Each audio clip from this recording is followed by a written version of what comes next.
They're gonna.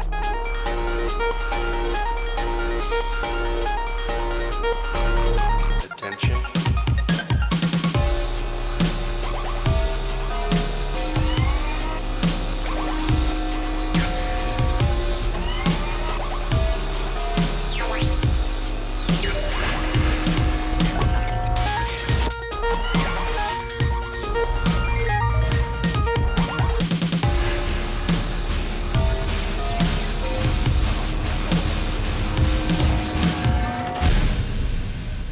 Yeah.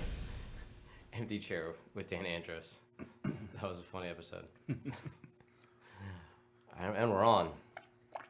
So hello everybody. Welcome to Gird, Loins. I always like to spring this on people. The goofy name of my show. What do you think? It's your show. Okay. Gird your loins. Gird up your loins. Yep. We're in Ephesians, right? Putting on the armor of God. Yes, that's a good reference. Yeah, but I've got Job 38:3 down here on the screen. Okay. Right there. And, because when God tells Job, gird up your loins, brace yourself like a man, So, I have with me Tom, Reckless Youth, Carter. Or did you say the other way? Is it Reckless Youth, Tom Carter?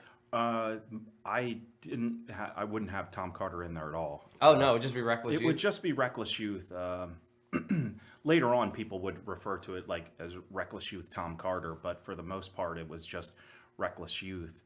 And there's a story behind it too, right? Like how I got into wrestling, even like how the name even came about and whatnot. But when I was first training, and this was in the early 90s, I probably began officially training sometime between 93 and 94.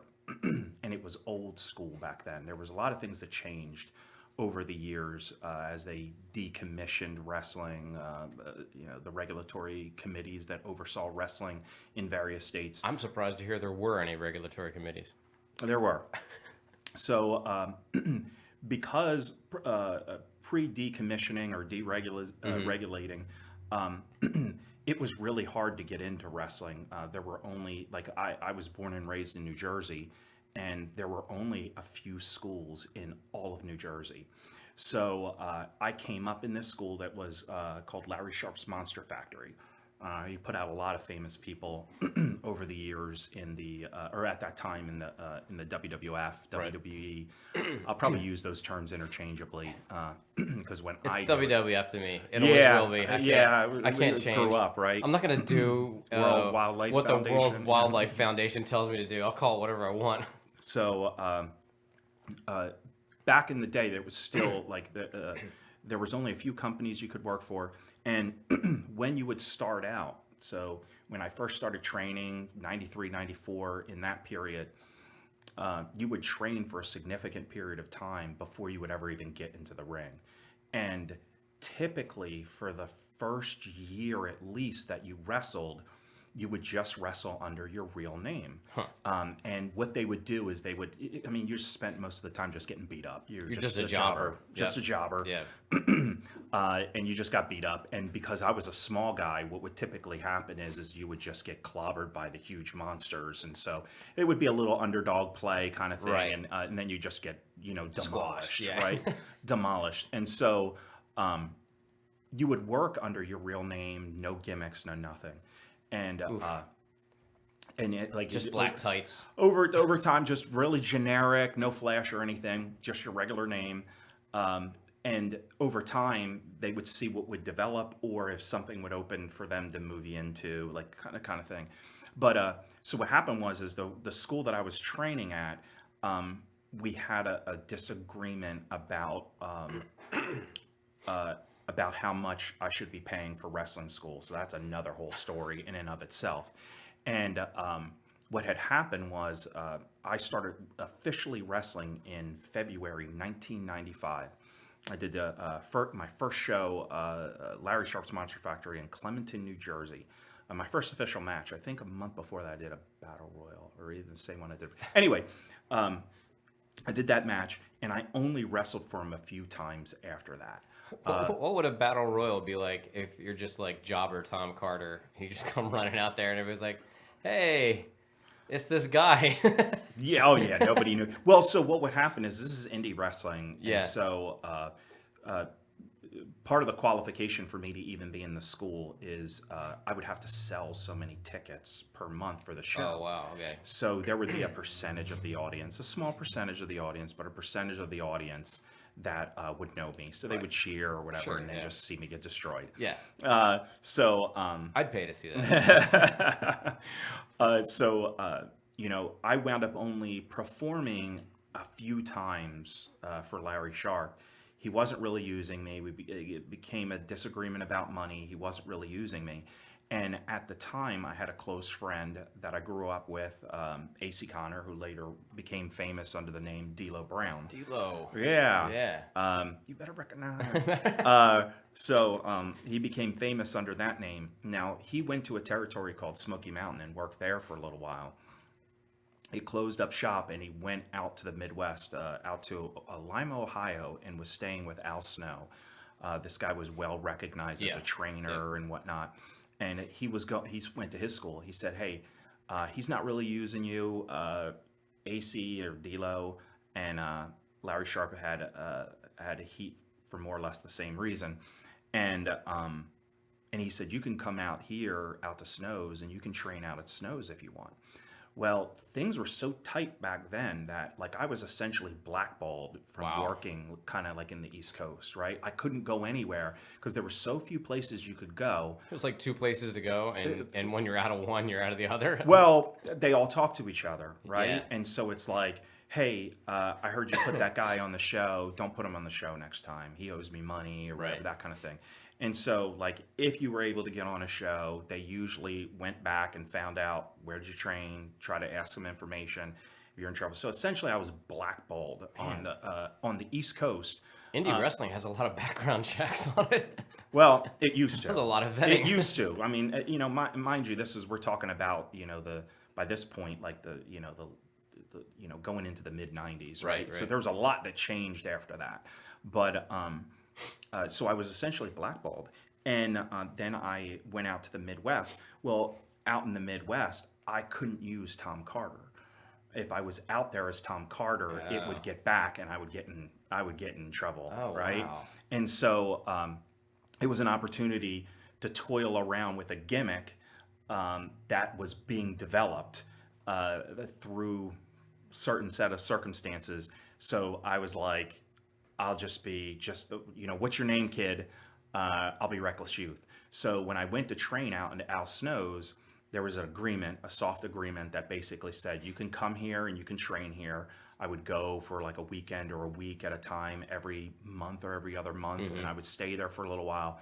And he had all new trainees that were coming in. And I had been training long enough that I could have like, all of these guys would have an opening match or have like one or two matches before they were finally like set out of the school. Right. And I would actually carry them on their first matches. So I could be there, I'd carry the guys in the first match, job out all over the place. So I just needed a name.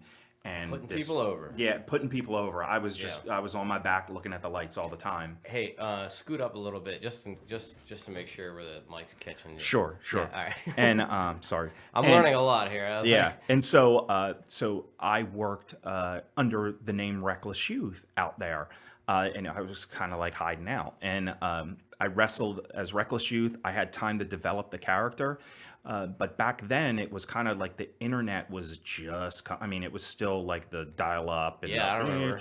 And all that. And you would just go on and there would just be message boards. I'd be trying to play EverQuest on a dial-up modem. Yeah, there was no pictures or anything like that.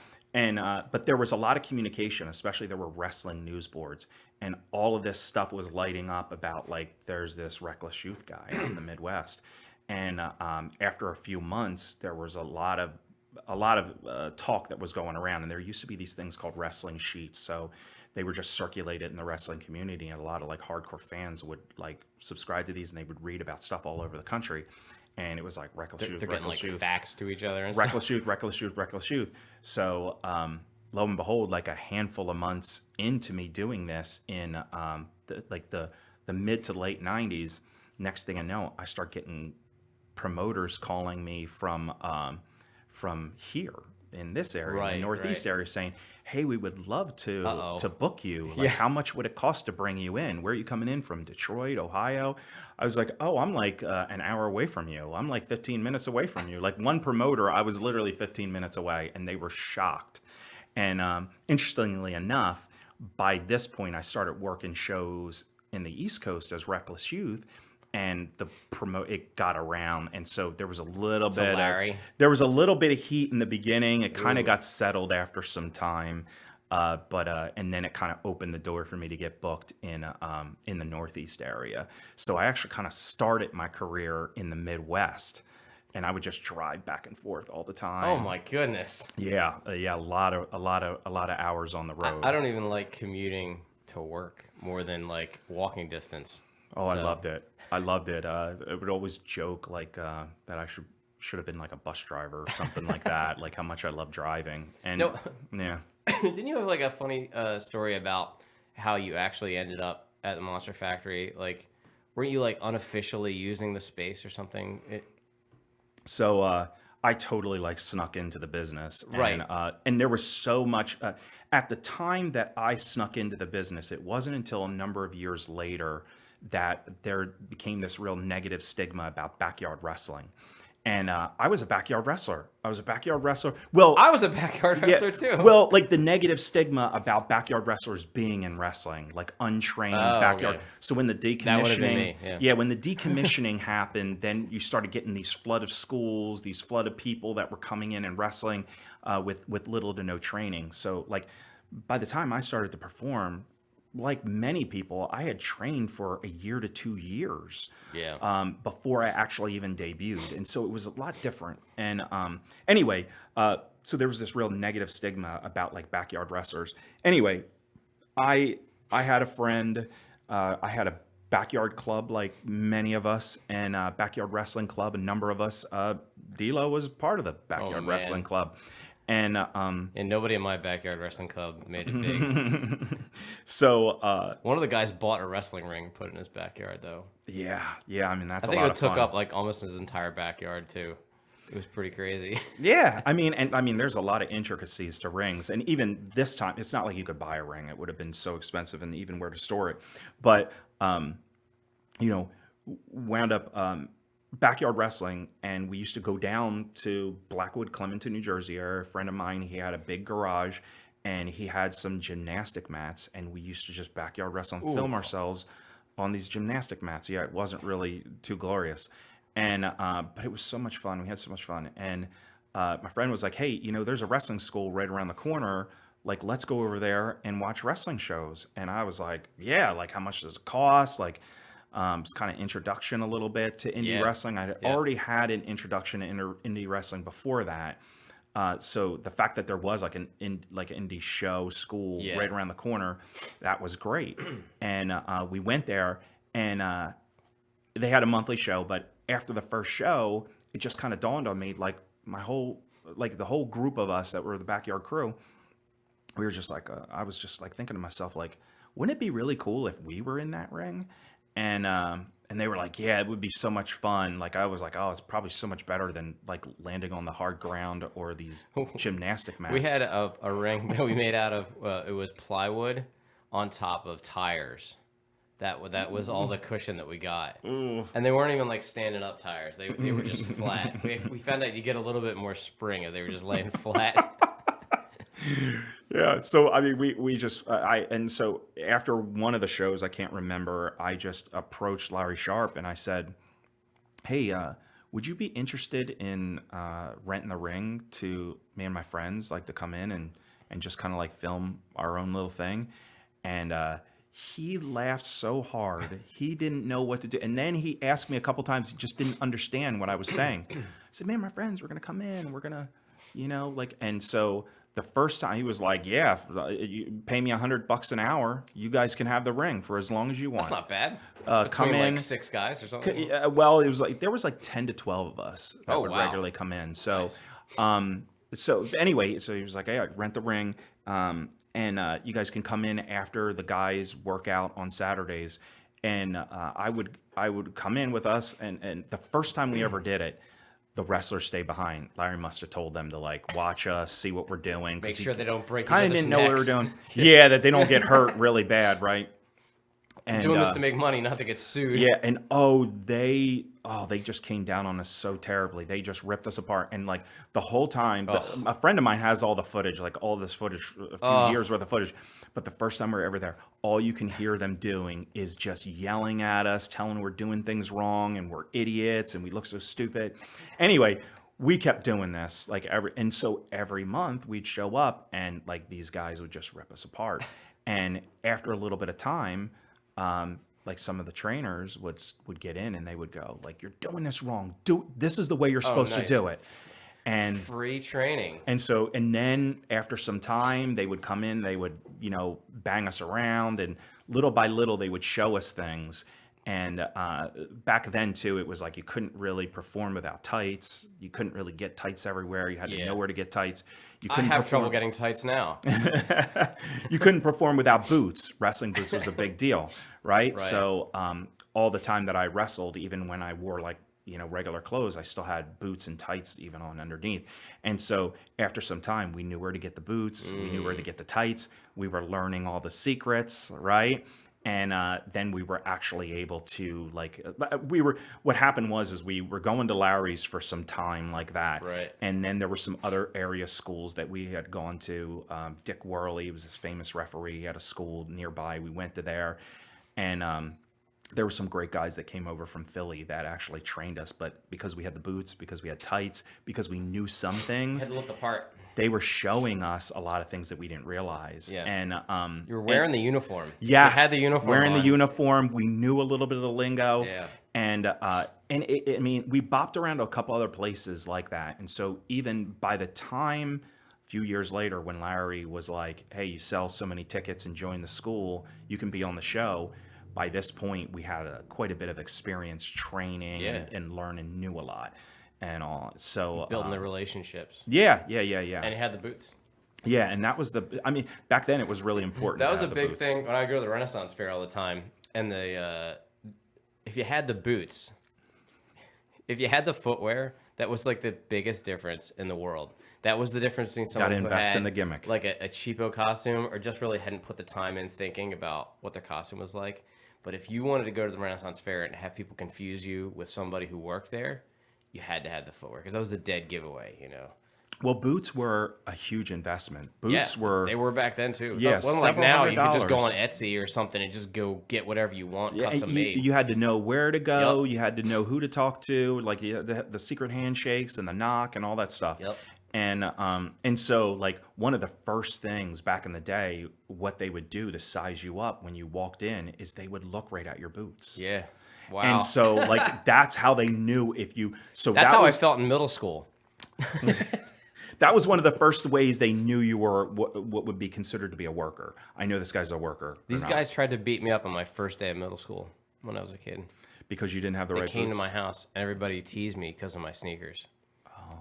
I didn't have the right kind of sneakers. I didn't know I was supposed to have the right kind of sneakers when I showed up to middle school. Here I was, this ignorant kid coming from elementary school, going to middle school, and then suddenly all the rules were changed, even though I'd been in school with all these same people my entire life. Yeah, so they came to my house that afternoon and decided to attack me. It was kind of stupid.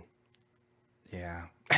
I'm just thinking, it's funny because you're saying this and all that peer pressure, just growing up. I can remember I grew up very humble, and I didn't have a lot. Came from a family didn't have a lot.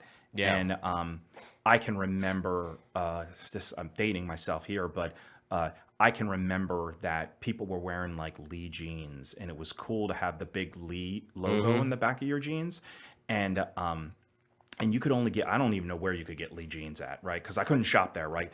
The best I could shop at was like, my mom would buy me, Wranglers from Kmart. I get Wranglers, yep. And if you had Wranglers like that, you would get ripped apart Really? for having Wranglers. Like, who has Wranglers? Like, that's the worst thing in the world. And so it was bad. And then even I can remember Lee jeans weren't cool anymore. Then it was all about Levi's. And if you had Lee jeans, Right. Oh, that wasn't cool. So by the time I was cool enough by the time I could amass enough, like Or I get had a some job. decent hand-me-downs. Yeah, I had a job when I was young, and I could buy Lee jeans. Then Lee jeans weren't cool anymore. Then you had to go up to Levi's, and they were a lot more money. So it was harder for me to even scrap together that to. Kids are brutal. So yeah, and the pressure, right? And They're so as brutal as professional wrestlers. yeah. No, but it's just so funny with all that pressure, like with things like if you don't look right, if you're not wearing the right thing, like you're automatically an outcast. Yeah. You're automatically worthy of being ridiculed. Don't, you're not going to be in the cool clique. And then on top of it, like no girl's going to like you either or No, want to talk to especially if you. your hair's not right. Right? Like you name it, right? You name it. So yeah, there was all kinds of things. Oh my goodness. All those years in doing youth ministry and stuff and like watching the middle school boys, their hair was so important, man. And like every strand of hair, I was the same way. Every strand of hair had to be in the exact wrong place because none of them knew what they were doing anyway. And I didn't either. I had the goofiest hairstyles when I was in middle school. I feel like there's more. It's much easier now. Just shave it. I feel It's like so there's easy. like now for a lot of the kids come. I feel like I don't know. I'm not a kid. I don't know, but I see so much diversity in styles. Yeah, that I there feel like is. there's more. It's more liberal. Like I feel like when we were growing up, And 'cause you're I think only allowed to make fun of each other online anyway, so you can't do it. not What's face. illegal? Well, nobody still has the guts to do it face to face, right? Yeah. So that's what this new culture has created, right? Right. So, but They didn't do it face to face with me when I was in school. They would do it behind my back and then like throw stuff at the back of my head. That was real brave of them. But yeah, I wish I could have just shaved all my hair off because it was such an object of constant stress and worry for me all the time. It just wasn't the in thing. So- then the grunge era came, and then I was cool. That was a little. So- that was a suddenly- little after. So you're younger than me. So that was after high school for me. The grunge thing for me. I was just starting high school, and in the middle school, just starting high school, and it was like, oh, I can wear like ratty clothes and a flannel shirt, and I'm in now. Like, awesome! Like, I can't believe my luck. Before that, it was like Z Cavaricis or Umbro shorts, and it was like, Z Cavaricis. I don't have any of this Wow. stuff, nor do I want to wear it. But Yeah. Just that overwhelming pressure. Well, I mean, that pressure existed in Yeah. wrestling too. Yeah. It was the same thing, and so they would look at you, and you would just be judged, and that was a way. So we knew a lot of the secrets. We looked the part, and we were able to get in, because of that. But what would happen oftentimes is I would be in a lot of these circles. And over time, they would just be ripping apart like backyard wrestlers, non-trained, non-this, Like, that. yeah, those and guys. I would just be like that. those I just guys are wouldn't so say lame. anything. I wouldn't say Who anything. would do such a thing? Yeah, I wouldn't. I just kept my mouth shut, and also, but it is what it is. I mean, after some time, like all that, a lot of those lines began to erode anyway. Right, yeah. It became such a popular thing. That's probably around the time I was backyard wrestling was when you were in that situation. Yeah, I vaguely remember there was like a VHS tape. There was a VHS Yeah, that's tape. what started. There was a bunch. Yeah, of like it was like some backyard wrestling volume, right? Yeah, it was The like late VHS night tape. TV. You'd be Yeah. watching and be like, And watch these so, idiots yeah. jumping off of roofs and the best or the worst of backyard wrestling. What's funny about it is because you said you had your backyard experience, I had mine. With at one point, I had organized 2 other groups. Somehow we got connected with that were backyard wrestling, like not even that close, but we had connected with them. And what we would do is every once in a while we would do like a super show with our different Wow. organizations.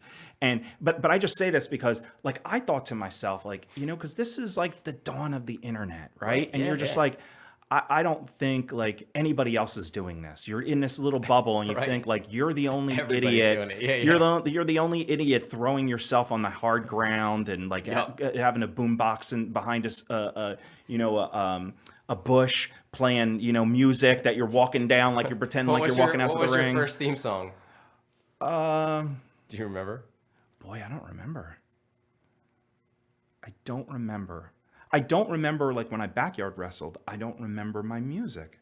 It's funny because I remember like one of the top guys of our backyard group. always came out to the Final Countdown, and I just remember him. And Yeah. I just remember his song. Now, when I started wrestling as Reckless Youth, I had a friend that put together this music. He put together this thing in the front of it that was from this one movie. I can't remember the movie with Alec Baldwin in it. I'm pretty sure. And it was this movie where he was like a doctor and he had a God complex. And he said like, I am God. And so he dubbed that on it. And then it was this Feed the Gods by White Zombie. Okay, yeah. Feed the God. I just remember the song was Feed the Gods. I don't know if it was White Zombie, but it had that. And so I remember because that was my music forever. And I just remember that. And it was a friend. It was just like, yeah, like even coming up, the whole Reckless Youth character was just kind of like other people were really contributing because like you've known me for a number of years. Yeah. I'm the biggest dork in the world. I am the opposite of what what that character was, right? And that character really was like probably everything I wanted or thought I should be. Most of your thinking, I let that slide by that he just called himself the biggest dork, but I'll bring it back later. So, but most people that know me, like the character was very outspoken, very rebellious. I'm very introverted, very quiet. Yeah. And so it would often lead to confusion when a lot of people would meet me, especially like other wrestlers. So they would see this personality, and sometimes it would be hard to know, like, is that his real personality or is that just a character? And a lot of times, the longer somebody plays a character, the more they become that character. Yeah. And but me, I very much had a really strong division between that character and myself, and that I thought I maintained for so long, even to the point that a lot of people, like, there would be hostility in the locker rooms with guys because they would be like, why is he so quiet? Why does he think he's better than everybody? Like, what's wrong with him? And why isn't he talking to anybody? Why isn't he social? Especially when I began to travel a lot, it became really difficult because a lot of times I would have to travel by myself. And so I was traveling, and now I was being exposed to new areas, new people, and having to mingle, have to do all these things that I really wasn't comfortable with. Yeah. And it was way outside. Like, I never even traveled before I became a wrestler.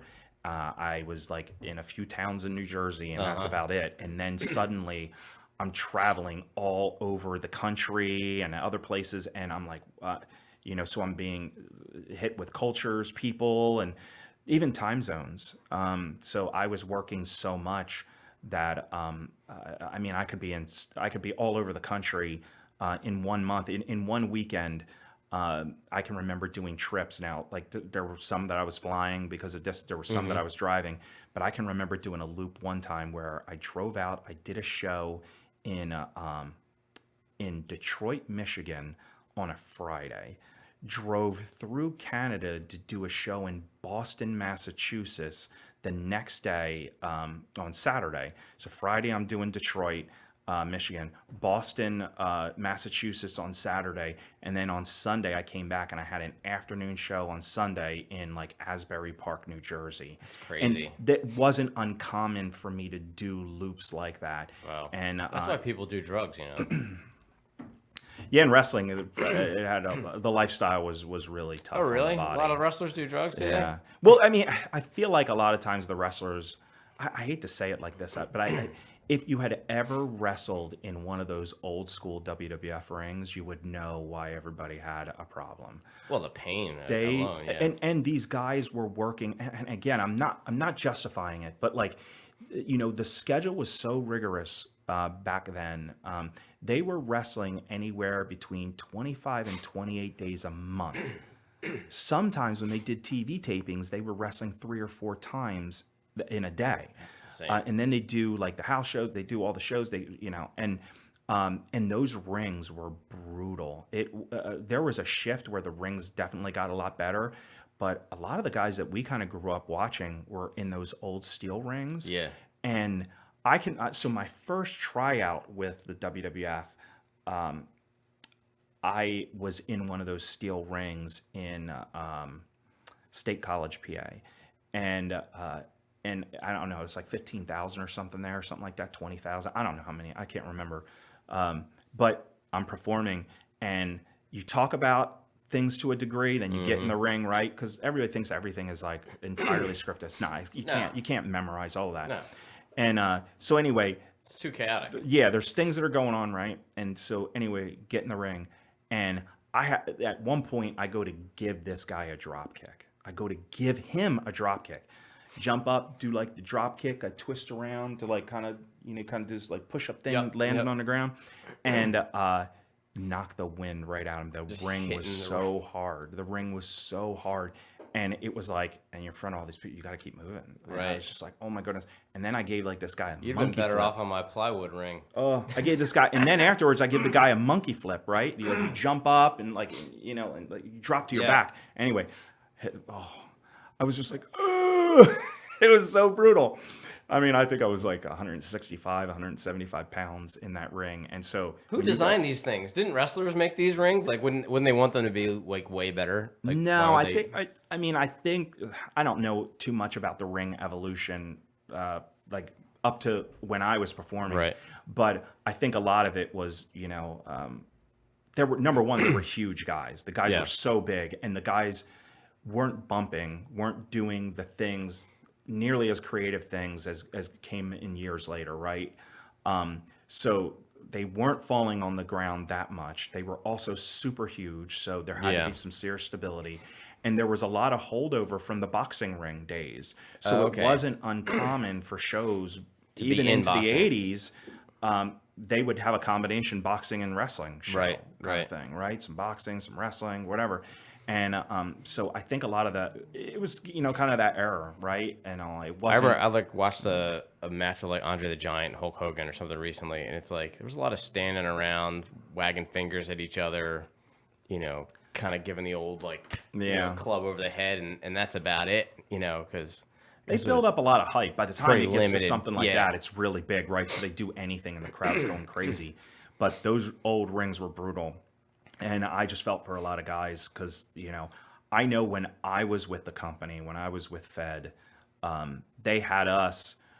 So I was relegated to the Memphis territory. So they had different territories that they would send guys in developmental. So I was in developmental contract. And they would send people to different areas of the country. I got sent to Memphis. And in Memphis, they had a training facility there. They had one wooden ring there, which was the common ring that you see mostly used now. Cables for ropes, and then they had, it was either one or two of the old WWF rings because they didn't have any place to put them, so they were like shipping down to these territories to let guys work out in them. We're like working out. We're taking back body drops in these rings. And they were like these huge rings. So they were 20 by 20 on the inside. Right. And so on the outside, I think on the outside dimensions is 22 by 22. Even running a 20 by 20, it feels like you need to take like a taxi to get to the other end. Well, that was a big thing with the WWF. There were ropes. They weren't cable. It was like these flimsy ropes. So you hit them, you feel like you're going to hit somebody in the front row. Like they had bigger rings, right? Then like the WCW came, they had like a much smaller ring, didn't they? Yeah. So they were, the old WWF steel rings were 20 by 20 on the inside. That's between the ropes, right? And so a lot of the rings, the later wooden rings that came around were 18 by 18. So some of them were 16 by 16 on the inside, right? So they're really tiny. You got no room to move. And then there were some modifications where it was around like you would find the 18 by 18 on the inside. And then that became like the more common rings that began to be used. Like to the probably like leaning more towards the late 90s. You see some of those matches in those small rings. It looks like they're wrestling in a bathtub or something. It's really weird, especially if you're used to watching like the big WWF ring. It's very odd. Yeah. I mean, I can remember they transitioned in WWF. They transitioned those rings. There were. I can't remember. It was some special show. I don't think it was Raw, but they were doing these shows in like a nightclub in New York. I can't remember if it was Webster Hall or not, but they were bringing in those smaller rings to do them there, and they were wooden rings, and the guys were just like, these rings are like bumping in butter. Like, why aren't we using these rings all the time? Yeah, right. Like, they would just prolong our life so much more. The old steel rings were just killing people. And it also, once those ring shifts came into the business, and a lot of it was credited to Smoky Mountain Wrestling. They're the ones that actually had those rings first, and I don't even know all the story behind that, but because of those rings are kind of like why we have the rings that exist now for wrestlers. Right. And they started ushering those in. But once those rings came in, now it opened the door for like just guys to do a lot more things that they wouldn't otherwise do. And even opening up wrestling to like even smaller guys like me that wouldn't have existed. So it was no Why is longer that? the Wouldn't way it be to better shines. for the bigger guys also? Or It was, but you could do more like high flying well, stuff. yeah, but the other side of it is that there were a lot of forces that created the smaller market that even still exists today. But one of the contributors was the ring. So like the smaller guys like me, like I do a drop kick and I almost die in that ring, Right. right? And there was something that just wasn't appealing from a management level down to having a small guy do anything, right? Right. And so if a small guy was out there and a small guy was only doing as much as the big guy, well, now it was even less appealing. Right. Right. Yeah. So there wasn't a lot I could do, or other guys similarly situated. Wasn't a lot that we could do in those old rings, and not a lot of things people wanted to do in those old rings. Right. Right. And once that shift happened, then suddenly you're opening the door to smaller guys doing things in rings they wouldn't have done otherwise. And then opening a market to like, oh, well, we got these smaller guys that are more athletic and they're kind of doing all these tricks, right, Yeah. to some degree, and this kind of began to open that market for the smaller guys. So now like when you were going through the indie stuff and you were like traveling all over the place, like what was your like general bread and butter as far as like your moves and like how were you like build essentially? So, Or is that a dumb question to ask? I don't. no, I'm just trying to, because it was funny because when you said bread and butter, I was thinking like, like I always had to have when I was in indie wrestling, I had to have a day job to support my wrestling habit. Working for a living was your So, bread and butter. yeah, so like when you were talking about that, I was kind of a little confused, but like I always had to have a day job, so I had to manage this day job and wrestle at the same time. And what was crazy about it was at the time I worked for this company. Am I allowed to say names or whatever without? Nobody's gonna without see there being an this. issue? So I worked for this company. I worked for this company, and I was working for them, and I wrestled on the weekends. Well, I wrestle on the weekends, and like over in New Jersey, I think it might be here too. It's like there's Channel 48, and there used to be like some of the old indie wrestlings on Channel 48, but like it would always be sandwiched between like Lawrence Welk and something yeah. else on Channel 48. Perfect right? programming Like schedule, yeah. exactly right. Yeah. It all made a lot of sense. So anyway, the company I used to work for, the owner of the company, one day was like sitting there watching Lawrence Welk, and it cut over to a wrestling program that I was on. And in there, they had the color commentators or whatever, and they were like, accountant by day, working for Oh, no. X company, Oh, no. and wrestler at night. And so I'm working at this company, and by this point, I'm starting to wrestle a lot more. So it's harder for me to be there like on Fridays and Mondays, right? Because like- I'm traveling. Doesn't know what you're doing. Like why do you have to have off on the? So it was like, well, I think like people in my department knew, right? But all this right. was Is that your blood? what's that? The line from Fight Club. Oh, Is that your yeah. blood? I'm like, Yeah. Some of it, yeah. Yeah. So I'm working and just at the desk job, and the owner of the company comes up one day, and he's just like, "Can I talk to you, please?" And I turned around, and he was like, "Are you the Reckless Youth?" And I was like, No. I don't know who that is. I'm wearing my glasses. How do you know about that? How do you know about that? Proceeds to tell me how he saw it on the TV, how he was watching it. Should have been like, do you want an autograph? And this guy, Jabroni, get out of my face. yeah, he was the owner of the company, like owner and operator company. But I mean, he was, and he worked there every day too, until he sold the company for billions of dollars. Right. And he's talking to me, like the owner of the company, and I'm sitting there, I'm not really too sure what to say, and he was just like, he goes on and starts having this conversation with me. How often do you wrestle? This, that, and the other thing. And so we're talking for a little while, and he looks over to my manager, and he says to my manager, because I was working in the tax department, I was just like a clerk, like in the tax department, and he's just like, you let this guy wrestle whenever he needs to, and get him some equipment that when he's traveling, he can work while he's traveling. So like, And put the name of our company on the back of his so, cape. so what he loved was that every time I was on these, and this is when they started having TV shows, and he was like, just make sure all the time they mention the company.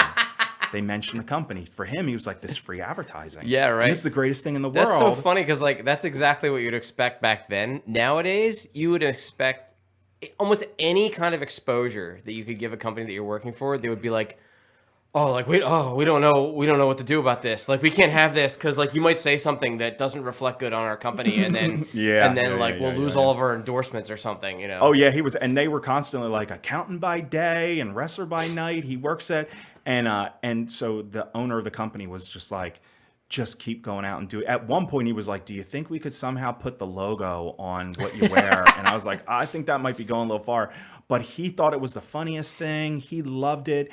And I was like, before people had laptops and they used to call them air cards and stuff, like, I had that where I was like a laptop and working remotely. What's an air card? So this is this big old card you used to push into the side of the laptop that could make it wirelessly connect. It would cost like $5 a minute for me to use. What? And he would be like, give him my laptop. So I was working. I would be traveling, and I just had to still keep working. And then sometimes I would have my laptop, at the show. I'm doing work because we'd have to be at the shows pretty early. And or I'd be in the hotel room or something like that, or staying with somebody, which happened a lot with wrestling, and in indie wrestling, and I would be working. And so like they were like, oh, you can travel as much as you want. So that was great. And that kind of really opened the door for me to travel even more. So then I was gone. Like I was only in the office probably like 3 days a week, 3.5 days a week. But it was a great experience, and it was pretty neat. So the wild. owner of the company coming up and just going like talking to me all about it. He thought it was the funniest thing and all. And he was I'm your biggest fan. Yeah. Now let's name drop. So who are some of the like big name people that people recognize that would be like, oh my gosh, like he wrestled with that guy, like. So people I actually wrestled, Well, or people I traveled with, or oh goodness, hung around with, shared a fanny pack with. 'Cause fanny packs were big with wrestlers. Probably still are. So D'Lo, he was really D'Lo, close. yep. He was in the Nation of Domination. Yep. He was with The Rock, and for a while because they were all straight edgers, they all stayed together, and so there were times where I was around them, travel with them very lightly, but so he was. I would say The Rock was probably the biggest name that I probably ever met or was most familiar with. When I was with the company, the big people were like Steve Austin, Undertaker, The Rock. So interestingly enough, The Undertaker's always been a big name. Yeah, when I was there, The Rock was just kind of coming up. Okay. He was just breaking out of like the Rocky Maivia thing and going in the Nation Domination. Nobody liked kind him of then. thing. And so that was going on. So like I kind of was around him like early on, and and wasn't around after that. And then he could be president now, and he'd be like, I met that guy. Yeah, I mean, and he was probably, what I would say, like when I was there, Hogan wasn't there. And so it's like I would probably say like Hogan, Flair, those kind of people if I ever met them. But I didn't have the pleasure of meeting them. But yeah, I mean, man, I start rattling off names. I'm just trying to think. I worked so many guys too that were famous people. But just being put on the spot, I'm trying to think of all these people. It's like I just have so many funny stories. There were quite a few guys. What was the hardcore wrestling group around here? ECW. The ECW. There were quite a few guys here that you would have run into, right? Like Rhino and Raven. Yeah. So well, funny enough, Rhino. So because I was associated with Midwest wrestling, wrestling out in the Midwest. A lot of those guys, so like I knew Rhino before he was Rhino. Oh, okay. Christian and Edge. Yeah. I those knew are huge them. names, yeah. I knew them before they were WWF WWE people, and it was just so funny. Christian was like one of my favorite wrestlers. Yeah, I mean, like it's just so funny. I'm trying to remember where we were, but I mean, my wife Kathy, but Yeah. he- She's my third cousin. so yeah, and so interestingly enough, like long story is that like Christian actually had family in Morrisville, Pennsylvania, and he was, Oh, okay. and so one of the times we were all out together, he just starts talking to Kathy all about like the different locations and the shop that his family owned right in Morrisville. That like I can't remember all the roads, and somebody from there would know it or whatever, but he had lived in that area, so it was just so funny, like just the way Who was the things guy- work out. 'cause I- Georgie Animal Steel, like I met guys like that. Right. Probably it's funny because I think of the people that my wife met that she What was was like. your story about? Not Bam Bam Bigelow, not Georgiana Seal. Who's the other big dude? King Kong Bundy. Didn't you have a story about King Kong Bundy? So when I started in Bundy, anybody knows King Kong Bundy. King Kong Bundy is from the Central Jersey area, and I was working for a company, NWA, not the old glorious NWA, but like more regional NWAs they broke up into. Anyway, I was working for this NWA company that I would work for regularly in that area, and they started bringing him in to do shows. And this is when I was pretty young in the business, and like there was difference that was culturally that was going on. They still had like a lot of this old school talent that was coming on these shows, and you had a lot of the younger guys too that like weren't exposed to them or were just getting exposure to them. And so the first time, like I had seen King Kong Bundy, that kind of thing, maybe did the polite handshake and all Right, that stuff right. to you thing. Well, the first time I ever really had to deal with Bundy is, this is just such a crazy story. And this is just like what like the business used to be, Yeah. right? It's just, and it was a learning experience for me. That I had to learn, and other guys learned. And Bundy used to do this. He used to teach a lot of people. Like it wasn't just about even in the ring. There was all kinds of other etiquette, right? We had to Yeah. respect the space, and everybody was working in. Everybody's going to be Yep, in it. yep. And so anyway, I would regularly show up at the shows very, very early. And I had a lot of travel anxiety in general. Yeah. So I would feel comfortable if I was at the show super early. And I always I'm the wanted to same way. I guess I want to be there early. I want to get a Super feel early. of the land. You know what I mean? just get comfortable with my surroundings, all of that. Yep. And so I'm at this one show. I show up super duper early. And one of the things I would normally do, I'd show up super, super early. I'd have like the whole locker room to myself and all. I wouldn't have to stress about anything. And a lot of times we would be in these places and they would be like, just like locker rooms in high school gyms and stuff like that. Yeah. So they were like the old school, like gyms and stuff like that, Yeah. and all, and like it would give you the flashbacks from high school and everything.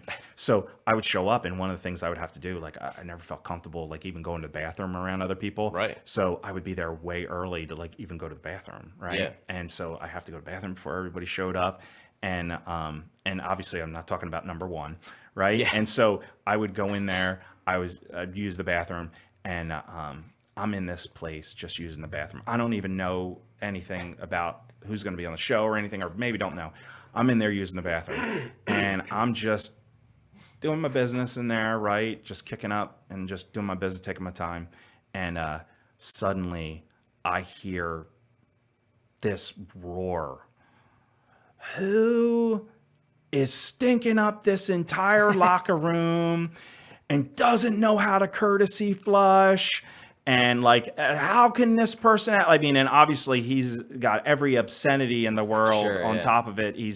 And it's just like, and at first it's like this dull roar because it's coming from a distance, right? Right. And it's just getting louder, and it's echoing right in this locker room, echoing louder, louder, louder. Finally, your it comes. feet up. Yeah, finally it comes into the bathroom area, and like he screamed. By this time, it's so like he's screaming. And if you ever heard Bundy like do promos, he's screaming Yeah, and yelling yeah. like that, like his promos, and he's like huge. Bundy's huge. Yeah. And he comes in the locker room, and I'm like, oh my goodness. He's like, I'm gonna kill whoever it is, and blah blah. How can you be so rude? And it's like a scene out of a movie. Like he goes all the way down the end of the aisle, right? Of like all the, and he's breaking, like he's punching or kicking open the doors. I don't. I'm just sitting on the toilet, and I don't know what's going on. Like all I just hear is a boom, and I hear like the door kind of like breaking, and like he's just coming down. He's coming down. He's coming down, and then next thing you know, it's on, and I'm just sitting on the toilet, pants around my ankles. I can't move. I'm just like frozen in fright, and I'm like, what is this guy gonna do to me? And he kicks open the door. You didn't have an escape plan? Where am I going to escape to? This guy is screaming and yelling. He's going to kill me and all. And I, the most helpless position in the world, right? I'm on the toilet. And at this point, it's not like I could clean up myself and pull up my pants and run, right? Like, I'm just sitting on the toilet, like... And finally he gets to the stall, right? And it was out of like this horror movie, right? That he just pauses. So he had to see my feet and knew even when he went down, right? He's just for dramatic effect. And he just pauses, and it's like, I'm like, oh my goodness, I'm in a horror film. I don't know what this guy's gonna do to me. This door's gonna fly open and hit me. Like I don't. And so I like lean back. Suddenly the door just breaks open. It was like this door crumbled, right? Like it was a Ritz cracker.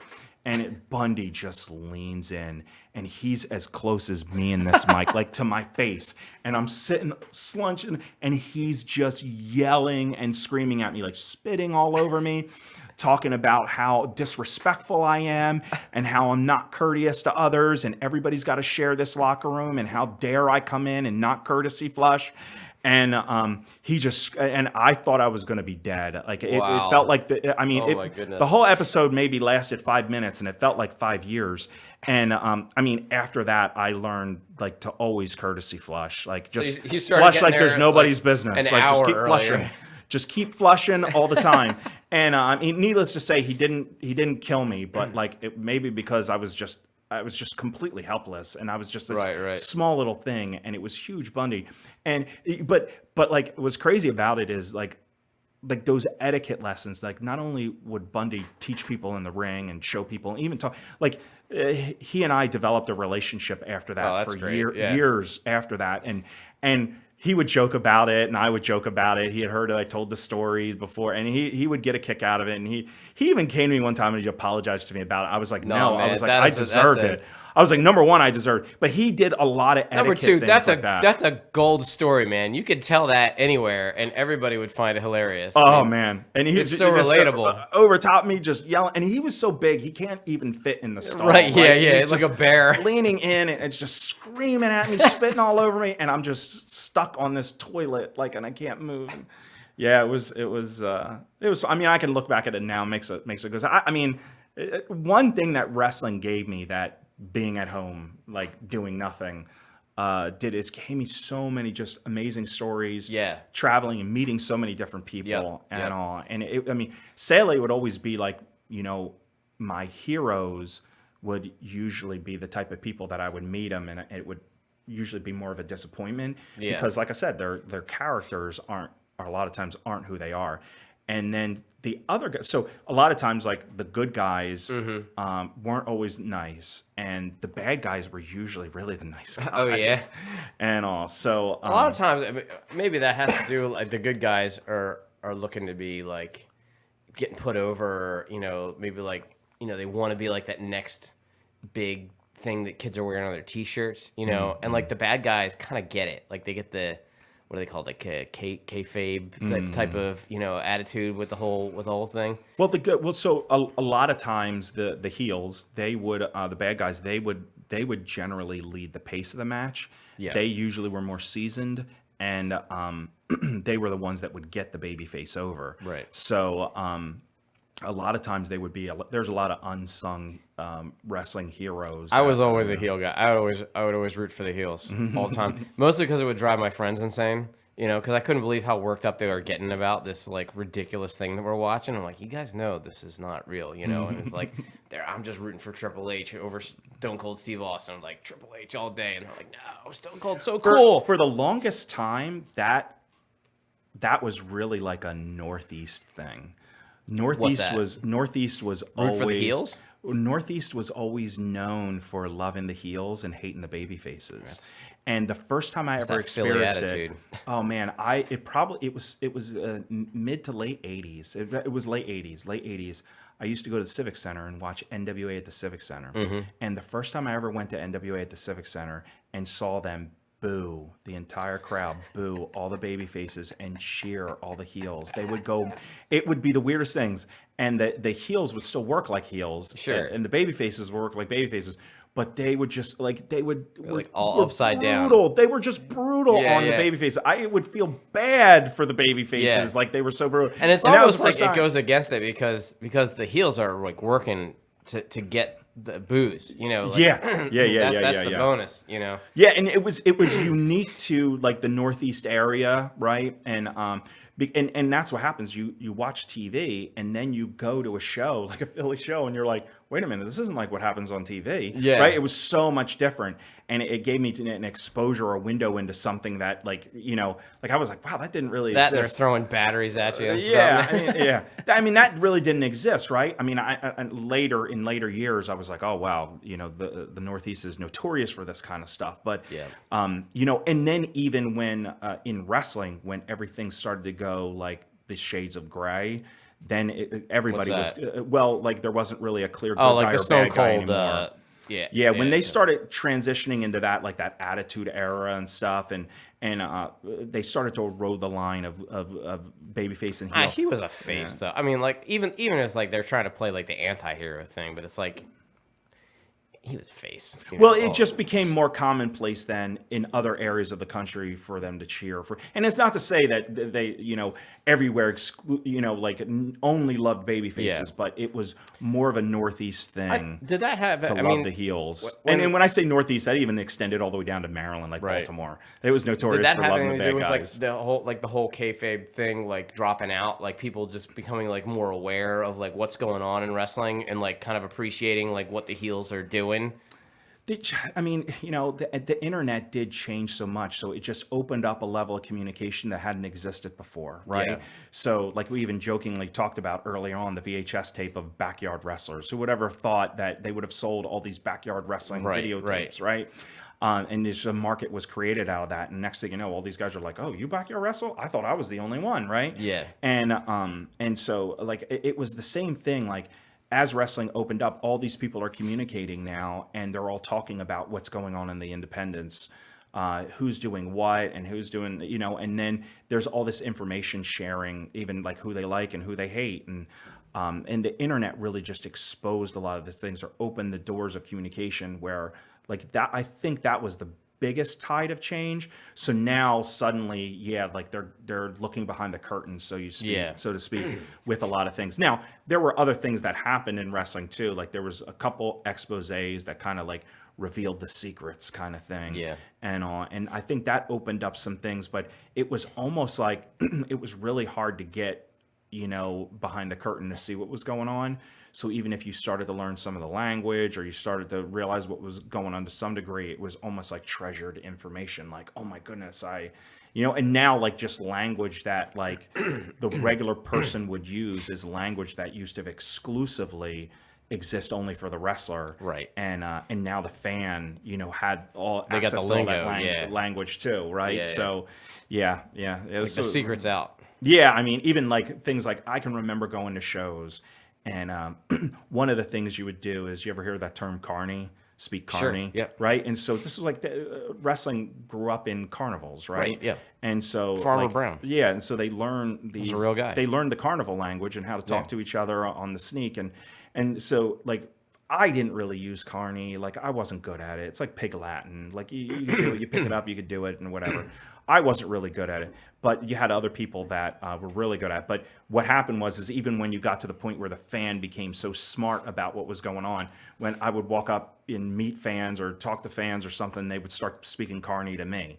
They'd be like, "Oh, I know carny," and blah, blah, blah, blah. And I would just be like, "I have no idea what you're saying. I'm not really good at the carny stuff." And, you know, so. It's funny. When I was a kid, like I wasn't into wrestling hardly at all. I mean, I had like a couple like little wrestling action figures or something, and I liked Hulk Hogan about as much as any other kid my age, you know.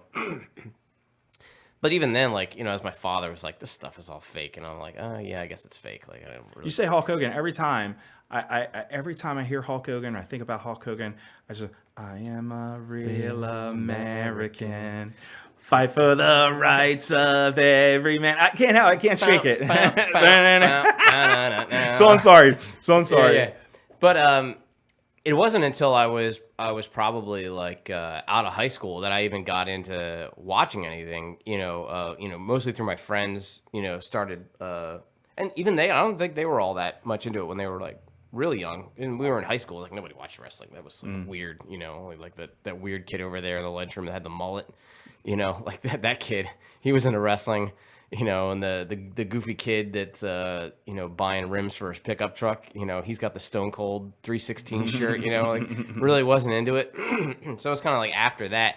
But by that point, the secret was out essentially, and like Mick Foley was writing his book, and like and the WWF had like their little like reality show about like coming up and everything like that. And at that point, like that intrigued me way more than when it was all like, oh, this is. Oh yeah, Tough Enough. Tough Enough. I think Tough Enough exposed a lot of it. Yeah. Before when it was like all like trying to hide the secrets, kind of like a magic show, like kind of thing. And like once it was all out, I was like, oh, this is kind of neat. Like I really am like interested in this. Like I like the story building and everything like that, and I like. And then it's like other things started making more sense. Like I was watching like the Andy Kaufman stuff with Jerry the King Lawler and everything. And it's like, I get it now. Like I get what's happening. I thought these guys were insane. Well, Andy Kaufman was insane, but Jerry the King was like, he was in on it, and I didn't Yeah, I don't know. I think that was always tightly held as a shoot. But I'm not too sure. So that's what the thing is. So it's difficult because even when something real would happen, it got to the point where everybody thought everything is fake. What, with Jerry the King Lawler? Yeah. That I'm just saying in general. He was totally in on it. Yeah. I think that it was just when I traveled in different areas too. Like just people held to things differently. So it's even funny because when I was down south, like Jerry Lawler was a god. Oh yeah. And it was just like Jerry Lawler is just like Jerry Lawler runs the world. And I can remember doing shows and they were like, on TV, I know when they punch you, it's not real, but when Jerry Lawler hits you, it's real. It's real. And I was like, well, I've been hit by Jerry Lawler, and it felt real.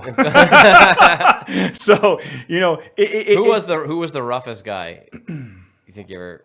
So it's funny because I feel like I got to do a qualifier every time you ask me a question, right? So I would say intentionally, unintentionally, right? Like so. Sure. I had people that were intentionally rough on me, and I had people that were unintentionally rough. Unintentionally rough. So unintentionally rough. When I was with the WWE, I got put in a program when I was down in developmental with Viscera, King Mabel. Okay, yeah. Men on a Mission. All right. The big one. Yeah. So when I was in Memphis, I was a problem child. I didn't want to be there. I was struggling a lot with being there, especially all by myself. At that point in the Indies, I could really go where I wanted, and I actually had enough cred where I could actually bring people with me, and I could get them on shows. Wow. And so it was good because I could travel with certain people I knew and stuff. Now, once I got signed with WWF, I had no more control. And next thing you know, I'm in Memphis, and they're like, you can never leave. I was like losing my mind, right? And I'm like, I had traveled all over, but I had never been forced to stay somewhere. So you eventually get a contract with the WWF, right? I mean, and how did that come about? Before you get to the Mabel story, what? So I was a small guy, and it was the land of giants still then. I didn't actually think that I would ever even get a contract. At the time, the internet was really behind me. There was a lot of steam in the internet. There was so much talk. And Jim Cornette, he had heard about me, and I was doing work for the regional NWA that he was connected to. He had a lot of roots in the NWA. And since I was tightly wound with the NWA, and I was holding something called the North American title for them. And that was like one step below the world title. And I actually took that title from being defended like in, New Jersey to I defended it, in all of North America. So Right. I took it everywhere. And so there was some loyalty to me, I guess, with NWA Association. Somehow or another, Cornette wound up getting me a tryout. And so I had to try out. It just fell flat, right? In and out, just fell flat. And I didn't think anything of it. 6 months go by, and I hear they are opening up like a camp up in Stamford, Connecticut. And they're doing like these shows where they're taking some of the camp guys around to do some of the shows and stuff. And I got on a couple of camp shows, and then I got invited to one of the camps. Right. And they didn't have a good impression of the indie wrestlers at the time. And they really didn't want indie wrestlers. They wanted to kind of build their own people and all. And they were usually like these huge monster football players, Sure. whatever. Yep. And so I went to the first camp, and I performed at the camp. And afterwards, Bruce Pritchard, he used to be a character of Brother Love. And he was like one of the big guys in management behind the scenes. He said, we just got, just not interested in you. And so I was like, oh, okay. I didn't think much of it and went back. A couple months later, a gentleman by the name of Terry Taylor left WCW. And WCW, a lot different culture. They had a lot of smaller guys there. I actually knew a lot of the guys there too. Went up to WWF, and D'Lo was up there, and he actually had a lot of credibility. And he was like talking to Terry Taylor. Somehow or another, Terry Taylor was running the camp. And this wasn't too long after. It was like I had a no compete thing when you went to the camps for 6 months or for 3 months. Yeah. It was 3 months, so like it was weird. I didn't get anything, but they were like I couldn't get connected with anybody else. You sign your life away. So then right about when I was running out, so about 3 months later, I get a call to come back up, and I didn't even want to go. I was like, this is a waste of my time the last time I went up there. I just kind of really felt stupid. Like I could tell they didn't want me there. I was the smallest guy. It just didn't seem like there was any interest. And I didn't really want to go there. And I never saw myself as a WWE person in general because I just thought it was too small. Right. And I really didn't want to work there. And I was just kind of riding this wrestling thing out. And I just was like, yeah, I'll go whatever, do whatever. So I finally decided, like, okay, I'm going to go up to the camp. I went up to the camp, practiced at the camp, ran the camp. The end of the weekend happens, and Terry Taylor walks up and he goes, okay, so we're going to be sending you a contract within a couple days. And I was like, are you sure? Are you sure you want to hire me? And, oh, I know you think we're not into the small guys, but yeah, like, we see a place we're going to, blah, blah, blah. And so Taylor was great. And I actually got to work out with Taylor too. And Taylor was like one of the guys, like when I was coming up, like I knew a lot of his his old background when he was traveling in other territories, his territorial background. And before he went to the Fed under the Red Rooster, but he did all this other work. So I had a ton of respect for him, and I got to work out with him. Like, it was really cool. And he trained me a little bit. Tom Pritchard was another guy up there, Dr. Tom Pritchard, and he was a trainer. He was awesome. But they offered me a contract, and I didn't really believe it until I actually received the papers. Right. And even once I received the contract and I signed it and sent it back, I didn't believe it until I got my first check. Right. And it was so cool. I should have taken a picture or something back then. I never did. World Wrestling it had Federation. The checks had the old WWF school WWF logo nice. on it, Gosh. all across the check, like the check itself the watermark kind of thing. Yeah. I was like, oh, this is the coolest thing. There's actually, and I would go and I would deposit them at this bank, and these people would look at me like really weird, right? Like, what is this guy depositing WWF checks for that say talent on them? It says talent. Yeah, I look like a referee. And so not long after I signed, Terry Taylor Terry Taylor left. I think he left. He went back to WCW, and I'm like, oh no. Like, the only reason I'm here is because of Taylor. Didn't you tell me once JR didn't like you? Oh yeah, I met Jim Ross, and like I was a nobody, and I'm this little thing, and he just looks at me. I don't even think he looked. I think he barely looked at me, and because like I wasn't a monster. I wasn't a monster, right? And so I wasn't like 6 foot something, 300 pounds. And anyway, so Taylor leaves, and I'm like, oh no, I'm done for. because then I'm reporting back under Bruce Pritchard, and I know Bruce Pritchard already was like, he doesn't really like me. Right. Like, there's nothing for me. And I was like, man, I just started getting these checks. I'm pretty sure I'm done already. They're just going to can me. And next thing I know, I got a call, and they're like, we're going to send you to Memphis. And we're going to bump up your pay. We're going to send you to Memphis. And then they're like, we don't want you to get a place to stay. We're going to tell some people to own property, rent or whatever. Just figure out something. You're maybe going to be there a month or two, maybe, and then we're going to bring you up.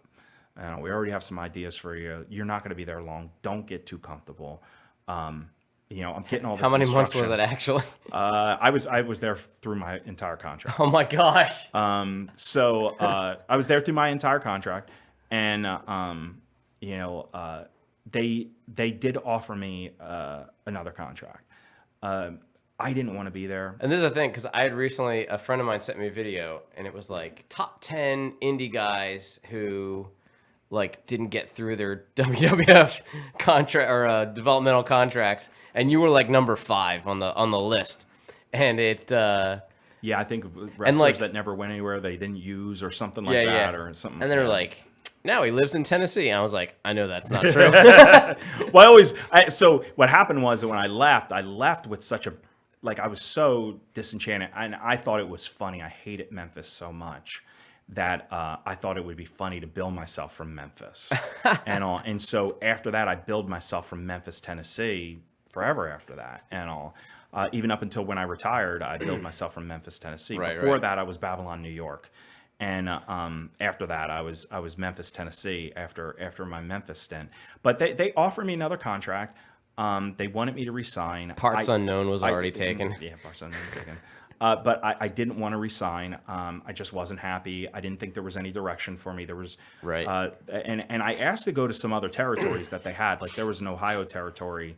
And my hope was to go to Ohio because I knew that people were looking at people in Ohio. And I thought, if I go to Ohio, there's a better chance for me to get on TV. Right. But they were like, no, Ohio. ECW was up here. And I was like, oh, can I go to ECW? Because then I can go home, Yeah. And they were like, no, ECW, you got to stay here in Memphis. Ooh. And I think they may have said, like, your other options. Because at one point, Puerto Rico was on the table. And I had been to Puerto Rico before. I hated Puerto Rico. And I was like, I don't want to go to Puerto Rico. And all my Puerto Rican friends, don't take this personally. Yeah, no, it was like, and for me, yeah, it's not like, so what it was is the distance. Now I'm crossing water. And so it made the distance feel so much further. And then the language barrier. And you can't get off the island. Yeah, so now, like, I'm crossing a massive water, so now it's impossible for me to get home. And then there was the language barrier. So there was all those challenges. But so they were like, no, you're going to stay in Memphis. And I was like, well, I'm not going to resign. And they were like, there were a lot of people that would kill to have your job, and you should be more grateful. And they gave me that kind of speech. And that really kind of solidified me not wanting to be there. Right. And I was just kind of like, I'll just go back to indie wrestling, and I'll go back to my day job. I was making more money indie wrestling and doing my day job than working for you guys. And I was like, I'll just go back. I was like, what's the big deal? And Taylor had gone back to WCW, and there was a potential inroad with WCW. And so, and I knew a lot of the guys there, and they had the smaller division. I had seen myself as like, hey, if I'm getting hired in the United States, it's going to be in WCW. And so I was like, my path is WCW. There's an opportunity for me to get hired over here. Taylor was back there. There were some other things that were going on. And I had the 90-day no-compete. So the first 30 days of the 90-day no-compete, after the first 30 days, WCW did a hiring freeze. So I'm told, hey, this, don't worry about this hiring freeze. It's going to blow over. 30 days after that, 60 days, right, into my no-compete, the company folded. Vince McMahon bought it and shut the doors.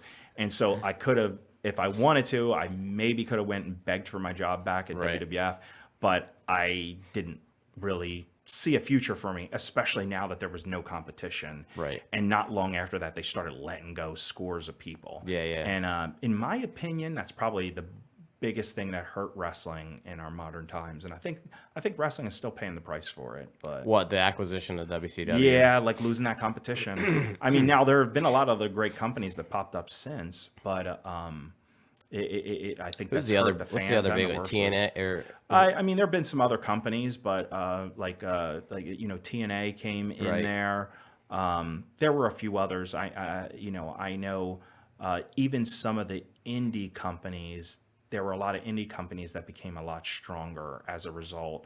This indie fire was a lot driven by the internet too, which was great, and just the explosion of the internet, just made the indies that much Right. stronger. So me being in that period of that mid to late '90s was just a golden period of wrestling when a lot was Yeah. happening. Yeah. WCW was hot, WWF was hot, ECW was hot, indies were hot. So it was a neat time to be there with a lot of things changing really rapidly. So Because a lot of the questions, like watch some of these videos, like whatever happened to Reckless Youth? It's like, why did he go? Where'd he go? It was a yeah. big mystery. You wouldn't believe the trail of mystery you left in your wake when you left. All these people were like wondering what happened to this guy. So I never officially retired, Right? Yeah. and I You had didn't have this a send thing. off. Yeah, I had this thing that like I had seen other guys like Terry Funk. It became a joke, about how Right, many yep. times he had retired. Yeah, yeah. And number one, I didn't think I had that much prominence anyway that it mattered. Like if I did a retirement, right? Yeah, I was yeah. a nobody, right? I mean, in certain cult circles, I would have been known, but you had to be a pretty hardcore Yeah. fan to know Reckless Youth, and so for me, kind of just fading away from the business was fine, and like by early to mid 2003, my wife was pregnant. I was married. My wife was pregnant, and my daughter was born. I got injured pretty bad like a year and a half before that, and I still had the lingering effects of the injury. And I did a show, and after I did the show, I was having this chronic problem where every once in a while I moved the wrong way or this, that, the other thing. I was kind of crippled for like 2-3 days. Oof. And at this point in time, I was depending solely on wrestling. I hadn't gone back to accounting. Oh, okay. And I was like, I can't do this anymore. Like this is, I got mouths to So feed. you're wrestling. You don't have the accounting under your belt, right? I mean, you don't have that also, and you have a wife and a. Whew, And so I was that's like, scary. oh man, I was like, this isn't going to work. Like, it's not like you had health insurance. It's Right, not like you had right. guaranteed paycheck. And I was like, I have to go back to something more stable. And it just wound up making more sense for me. I know a lot of other people are more risk takers. I'm not, even though I was Reckless Youth. Again, yeah. Again, that But was hey, just like a But character. that's a good way to just for me to add in here that like to me that shows like I want to say that's what a man does. Okay, I mean people will look at it and be like, oh, like well you didn't take the risk, you didn't like push yourself further to do it. But you had a wife and a daughter to think of besides your own aspirations or career or anything like that. And so many people look at it and be like, oh, but like the bold, like huge decision to make, like what if? Like what does a man do in that situation? And a man provides for his family, right? Yeah, And a man yeah. protects his family. That's what a man does. Yeah, it was hard. It was, for me, I saw a lot of people. I saw a lot of really good people in wrestling just have a spotlight for a minute, and Right. then nothing. And too many of them lived like live like what they say like rap stars, right? Like they get all of this money and they spend all of it, and then they're out, and then they've got nothing. And it's they leave with like an addiction and debt and all Yeah. this other stuff, right? And so I was like, this doesn't look stable enough. I'm Even in a with the place- stardom, like what's at the end of that rainbow, I mean, So we've that seen movie, it The happen. Wrestler, Yeah. I didn't watch it. For the longest time, I thought to myself, like, why do I want to see what I experienced? I never saw right? it. I never saw it because you told me not to watch it. Yeah, and I was like, why would I want to see something that I experienced, right? And then Right. after some coaxing, like I finally wound up watching that movie, and that probably is the best example of what indie wrestling is like for somebody on their way up or their way down. Right. And so like you said, everybody works their way up to some degree, and everybody works their way down, right? And so, and like I just looked at it, it was a tough lifestyle. I had a family, And you're right, I had to provide. And my wife, funny enough, very early on when we were dating, she said to me, she said, when we get married and I get pregnant, I'm going to stay home and I'm going to take care of our kids. I'm going to be a stay-at-home mother. And me, I came from a broken home. And, to me, I was like, wow, I would have loved my mom to be home to make Yeah. dinner and, Yep. and all that. I thought to myself, like, man, that was better life for my kids. And so, when my wife was like, I'm pregnant, like I always joke, that's when I got my first, gray hair, because I was like, whoa, I got to grow up. I got A lot to of get us did, straightened yeah. out. And then 9 months later, my daughter pops out and I'm like, okay, like, now I've got two precious women to take care of, Yeah. and gifts from God, right? And I looked at that and I was just like, man, this is more important. And you're right, like there was a time where I was like a rising star, and I had all this steam behind me. And then there was a period early in our marriage, with two kids at this time. Not even the third one had come along, but two kids. And my wife is at home taking care of the kids, and she was actually taking care of my sister-in-law's kids as well. Yeah. And so she's taking care of these kids, and I was working. I was working two jobs, and so I would work my regular day job, and I was a manager at my day job, and I worked that. I would hightail it out of work, and I would change in the car, and I would go work at Staples right over at the mall, right over by the remember Oxford you telling Valley me about Mall. that, yeah. And I would work, and I would just be this grunt job that I would work until 11:30 at night, Yeah. sometimes 12 o'clock at night. And I was a nobody, and I would like people that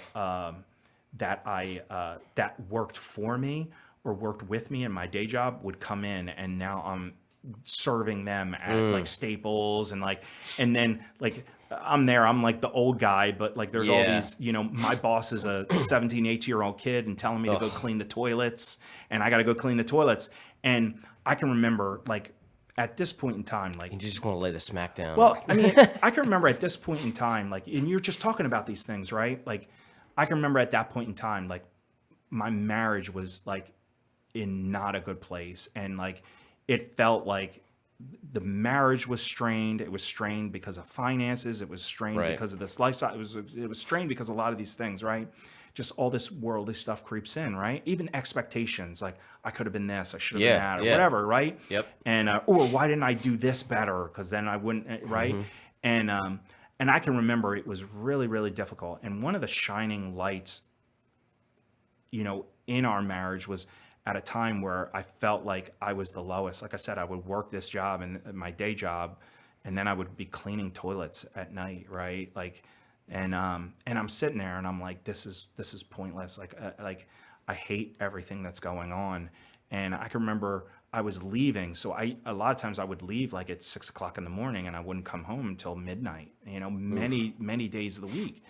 And at the time, I still did wrestle a little bit on the weekends. So like I was doing that too to try to bring in some extra money. Right.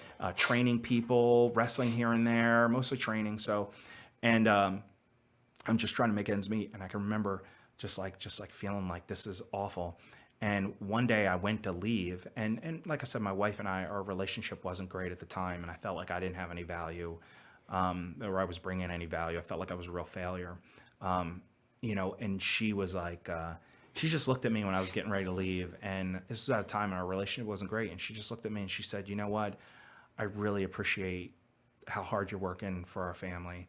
She was like, I know it's a lot what you're doing, and she was like, but it means so much to me. And cleaning those toilets and helping those people and all, like, it was light after that. Yeah, yeah. I mean, it meant so much, and it went so far. Just that little bit of encouragement from her, and Yeah. it was a little strength, right, at a difficult time. But Ladies, yeah. do you see the impact? Do you see the impact? Just a little gesture means to your man, just like you can sink us or sail us, one or the other, we all have these insecurities, right? And we're created in the image of God, and he says male and female I've created them. So there's something about this relationship, right? number one, creation was incomplete without woman. And that is just astounding, right? Yeah. That creation was incomplete without woman. And man at the same time is incomplete without woman, right? And we're to grow in oneness, in marriage, right? And so like there's this symbiosis, there's this relationship that we grow. And so we are supposed to be building each other up, encouraging each other, being each other's helpmeet, right? I know there's some contention about the translations and stuff, but like we are supposed to be strengthening, building each other up and complementing each other, right? Like in every way. And it was at times like that, right? Like those little things, like those little gestures that went so much further than like the adulation of thousands of people cheering for me, like the love and affection or attention, like, or acknowledgement from my wife. Like, I know what you're doing is hard, and I appreciate it. And she didn't have to do anything more than that. And she didn't. She just looked at me and I could see it in her eyes. Yeah. And the days were lighter after that. Yeah. It wasn't so hard to do what I had to do. Because what I was doing, I knew it had purpose and it had value to her, right? And ultimately, it had value to my family and all. Now, this is before I was a Christian, right? But I was experiencing grace and mercy, like we received from our Lord Jesus Christ. So, like this was something, the Lord. When I always share my testimony, I always laugh because I grew up in a religious family, and my wife was an atheist, and she wasn't even just the atheist that's like indifferent, right? She was the hostile atheist that would like fight you to death and call you stupid, tell you there was no God, that you're an idiot, and yell and scream at you. And how we ever got together, I don't know. But she's still like that, but not an atheist. Yeah, I know, not towards Jesus, right? For Jesus, right? She's that way for Jesus, not to Jesus. So, I always say so me in my shallow form of Christianity, I thought in some way, shape, or form that you were the good one. I thought I was going to be the one that was going to show the love of Christ to her, right? And, help grow her in the Lord, and these kind of things. Like I was going to be the one, right, with patience and all these things that I couldn't do, right? None of the fruits of the Spirit I could do at any point in time. But before why don't you talk a little bit about like growing up, like what your family situation was like and everything, and just some of your family history before you became a WWF superstar. So, I was born in the early 70s, and at the time that I was born, it was still a very racially charged country, much like it seems to be now, right? And, my parents, my mother, she was still in high school, had me underage, out of wedlock in high school, and my mother was white, and my father was black, and, at that time, it was incredibly contentious. So it created a lot of problems just in, my mother's side of the family. It was very, very tense. And I say that because on my father's side, my father, he was a military brat, and so my grandfather, he was black, but his mother was Italian, was white, so he was mixed as well. So I'm whatever that is. Your grandfather was a pretty impressive guy, wasn't he? Didn't he could be in the military and everything? Was Yeah. He was career military. So my grandfather, my pop-up, he was affectionately called. He was. My family has slave blood in their roots. Literally, my family has slave blood, and my grandfather. He was born in 1922, but he still lived. The family still lived down in the farm that they had worked over the generations, like in slavery generations. And he didn't see much prospect. He lied about his age. He got into the military at 16 years old. He lied about his age and went right into war. The Army didn't do as good a job vetting as the Indy wrestling circuits did.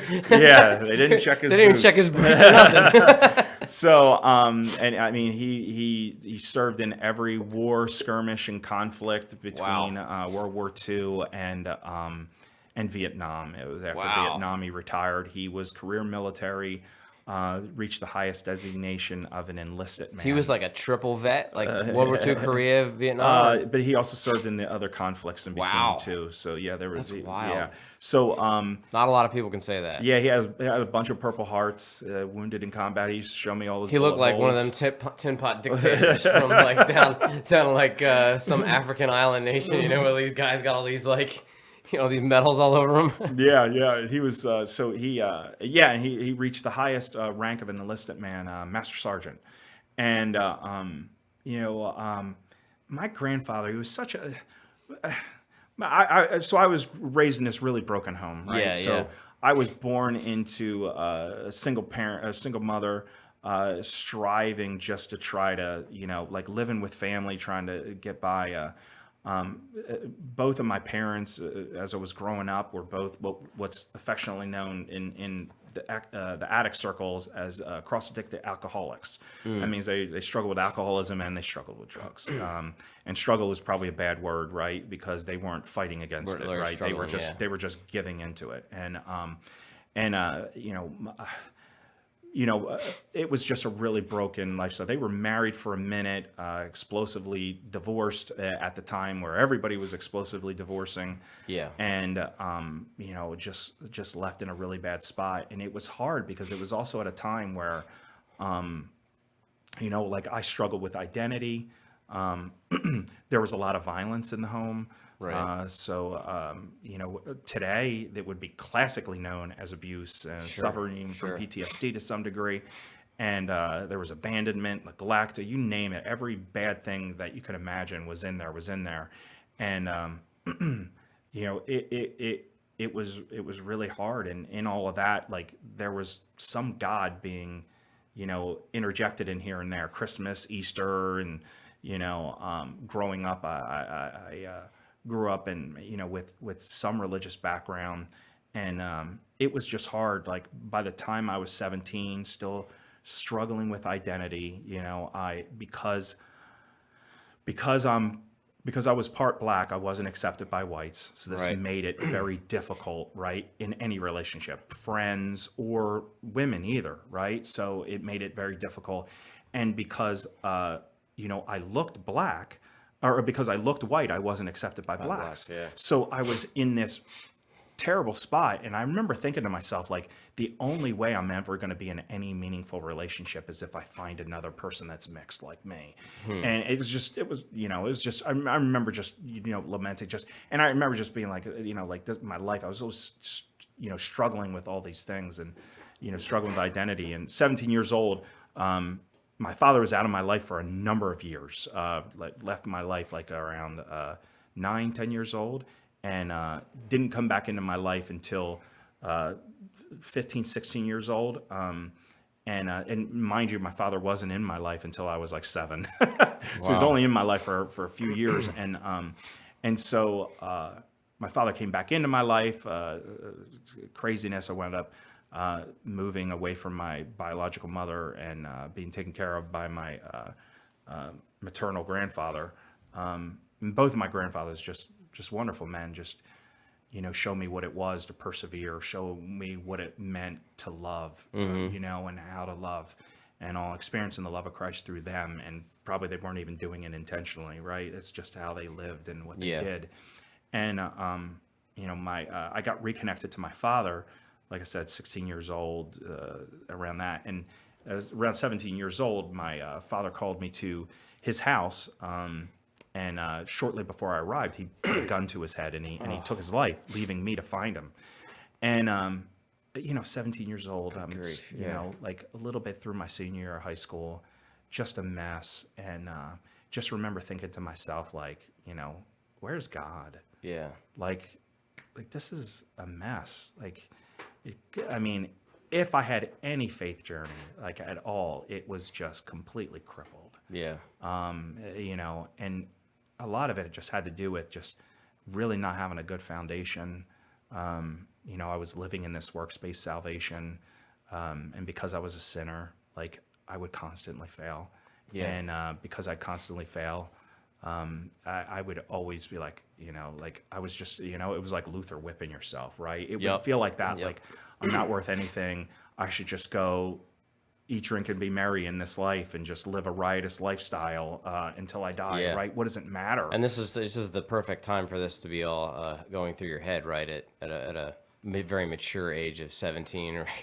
Yeah, and I mean, so I really didn't have like any direction. I was really kind of, nobody knew what to do with me at this point, right? And they're like, hands off, like Tom's like a mess, just leave him Yeah. alone. Like maybe he'll figure it out, or like, how do we love, like, I mean, my mother's side of the family, like, they were always just very quiet in pain.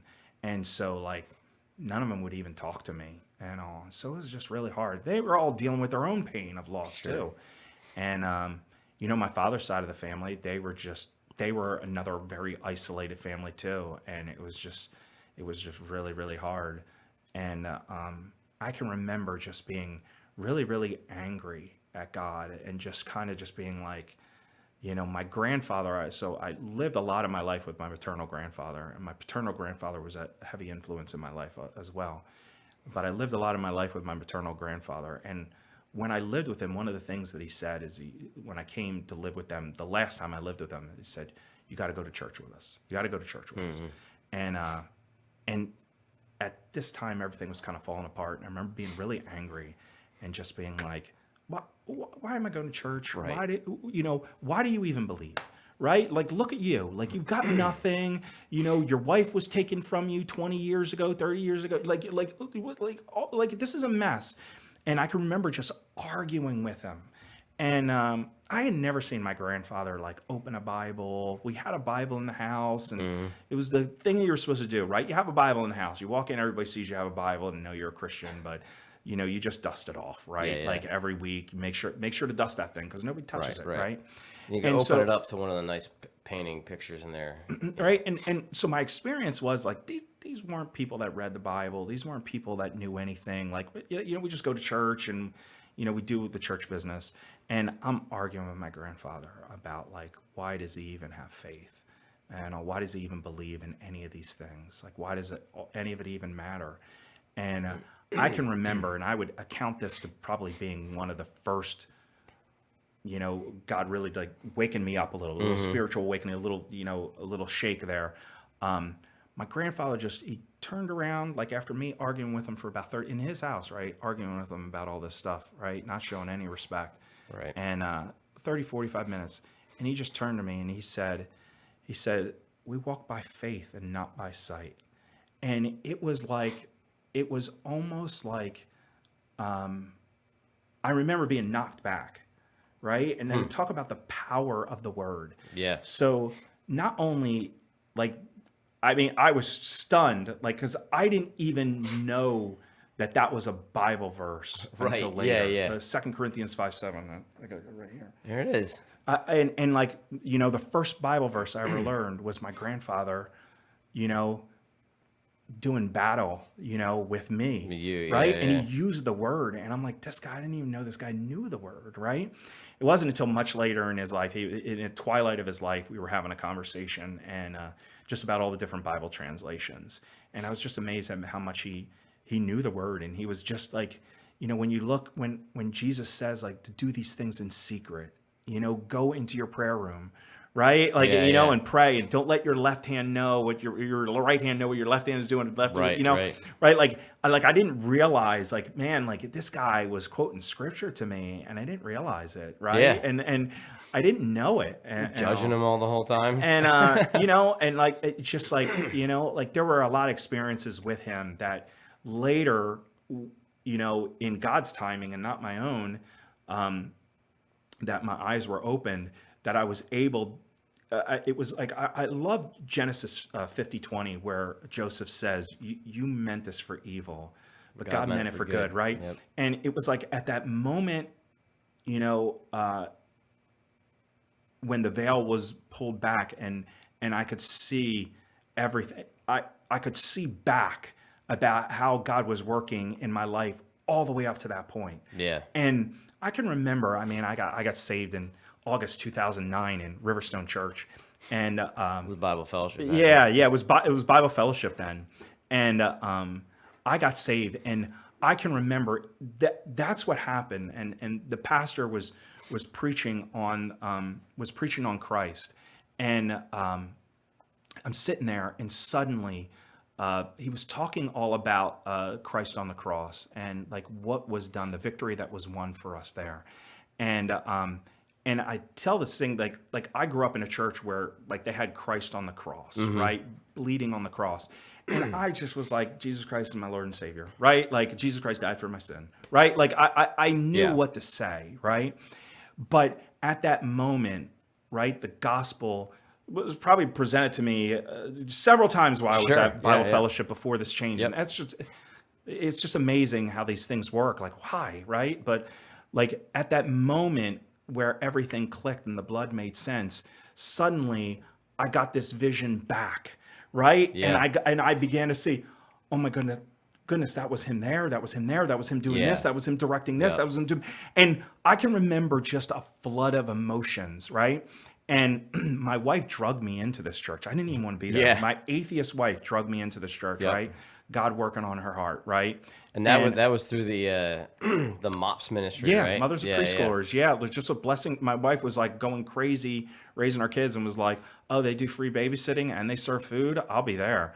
And she would come back and she would tell me they keep talking about Jesus and I don't want to. She initially was at the MOPS that at the church that I grew up at. Yeah, Right. yeah. And then somehow ended up at Bible fellowship and met Amy, met my wife. Yeah. And then from there, we figured out that she was my third cousin.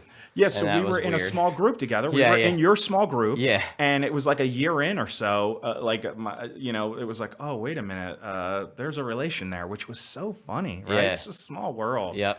Small world. But yeah, and yeah, my atheist wife, the Lord was working on her and brought me into the church. I got saved and it was just, and I don't even know like how comfortable I even feel about like even that term. I got saved, right?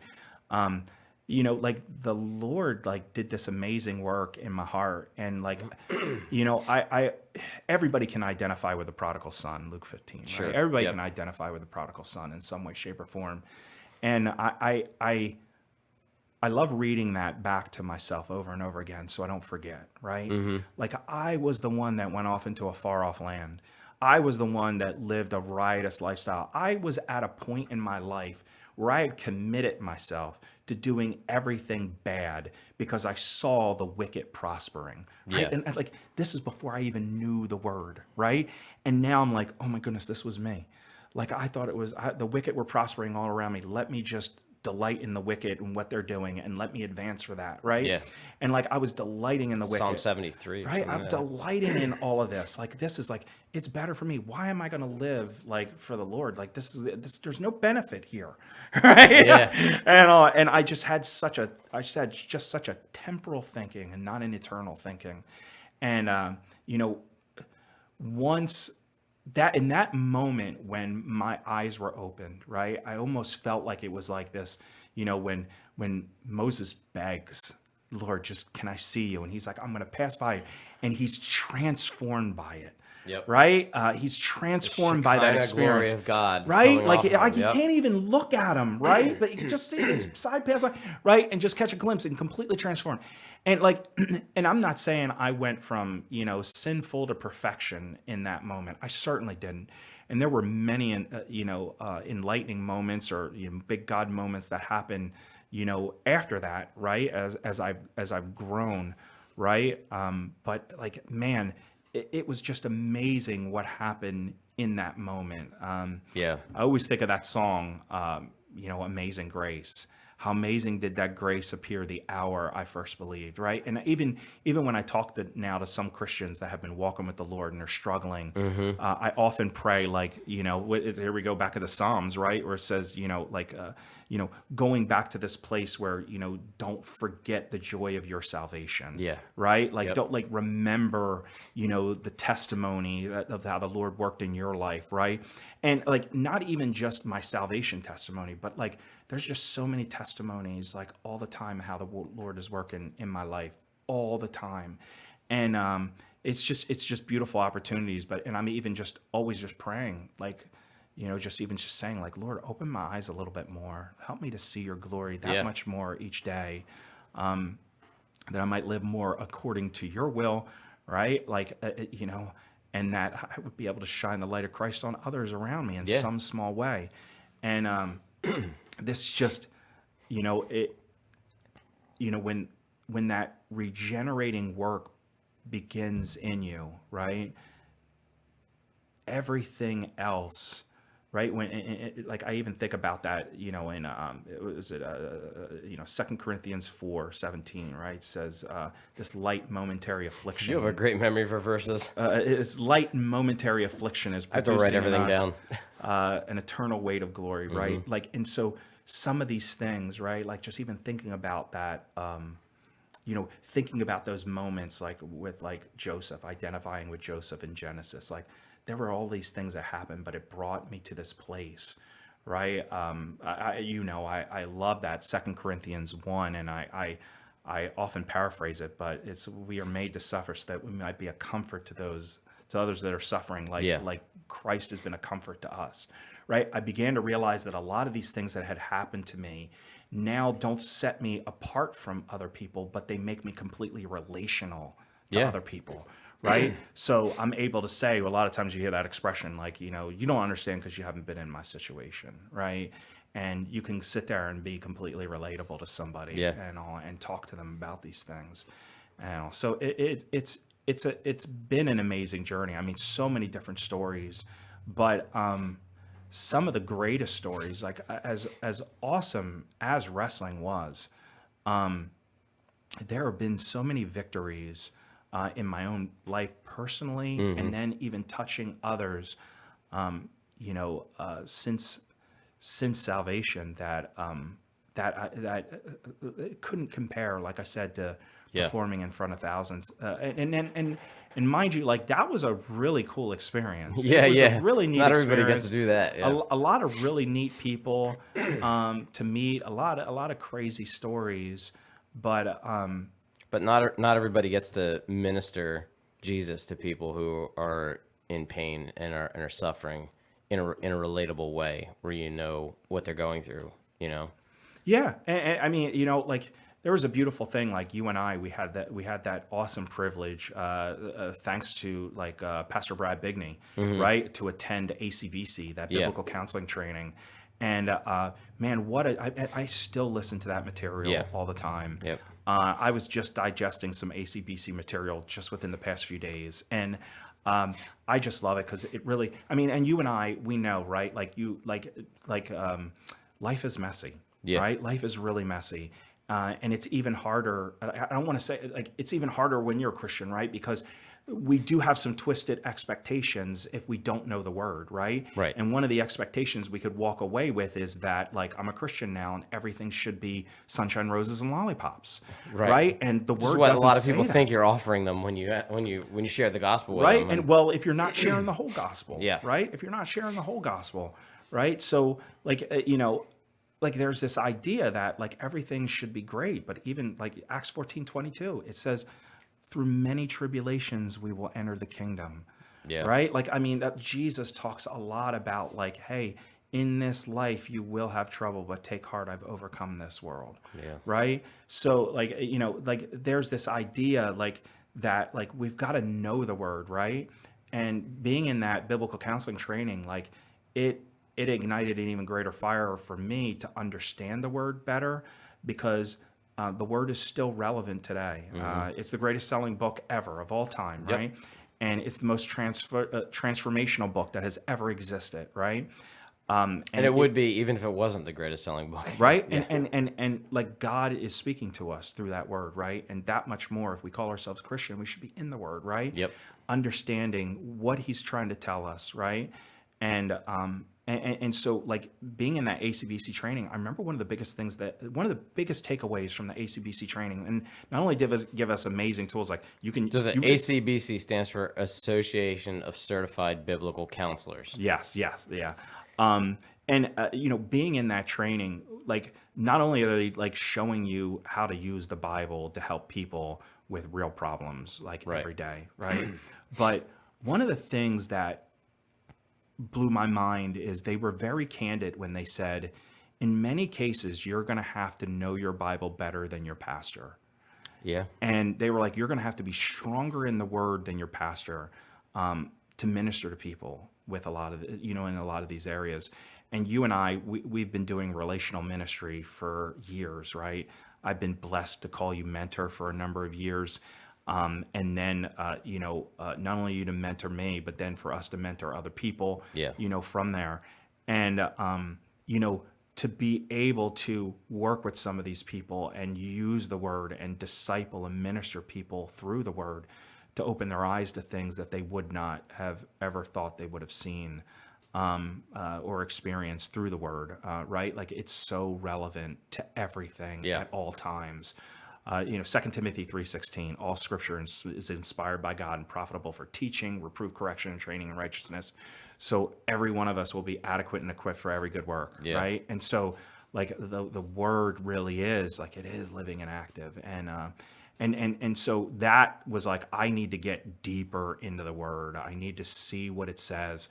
And oftentimes I found that the word was ministering to me, which it should be, right?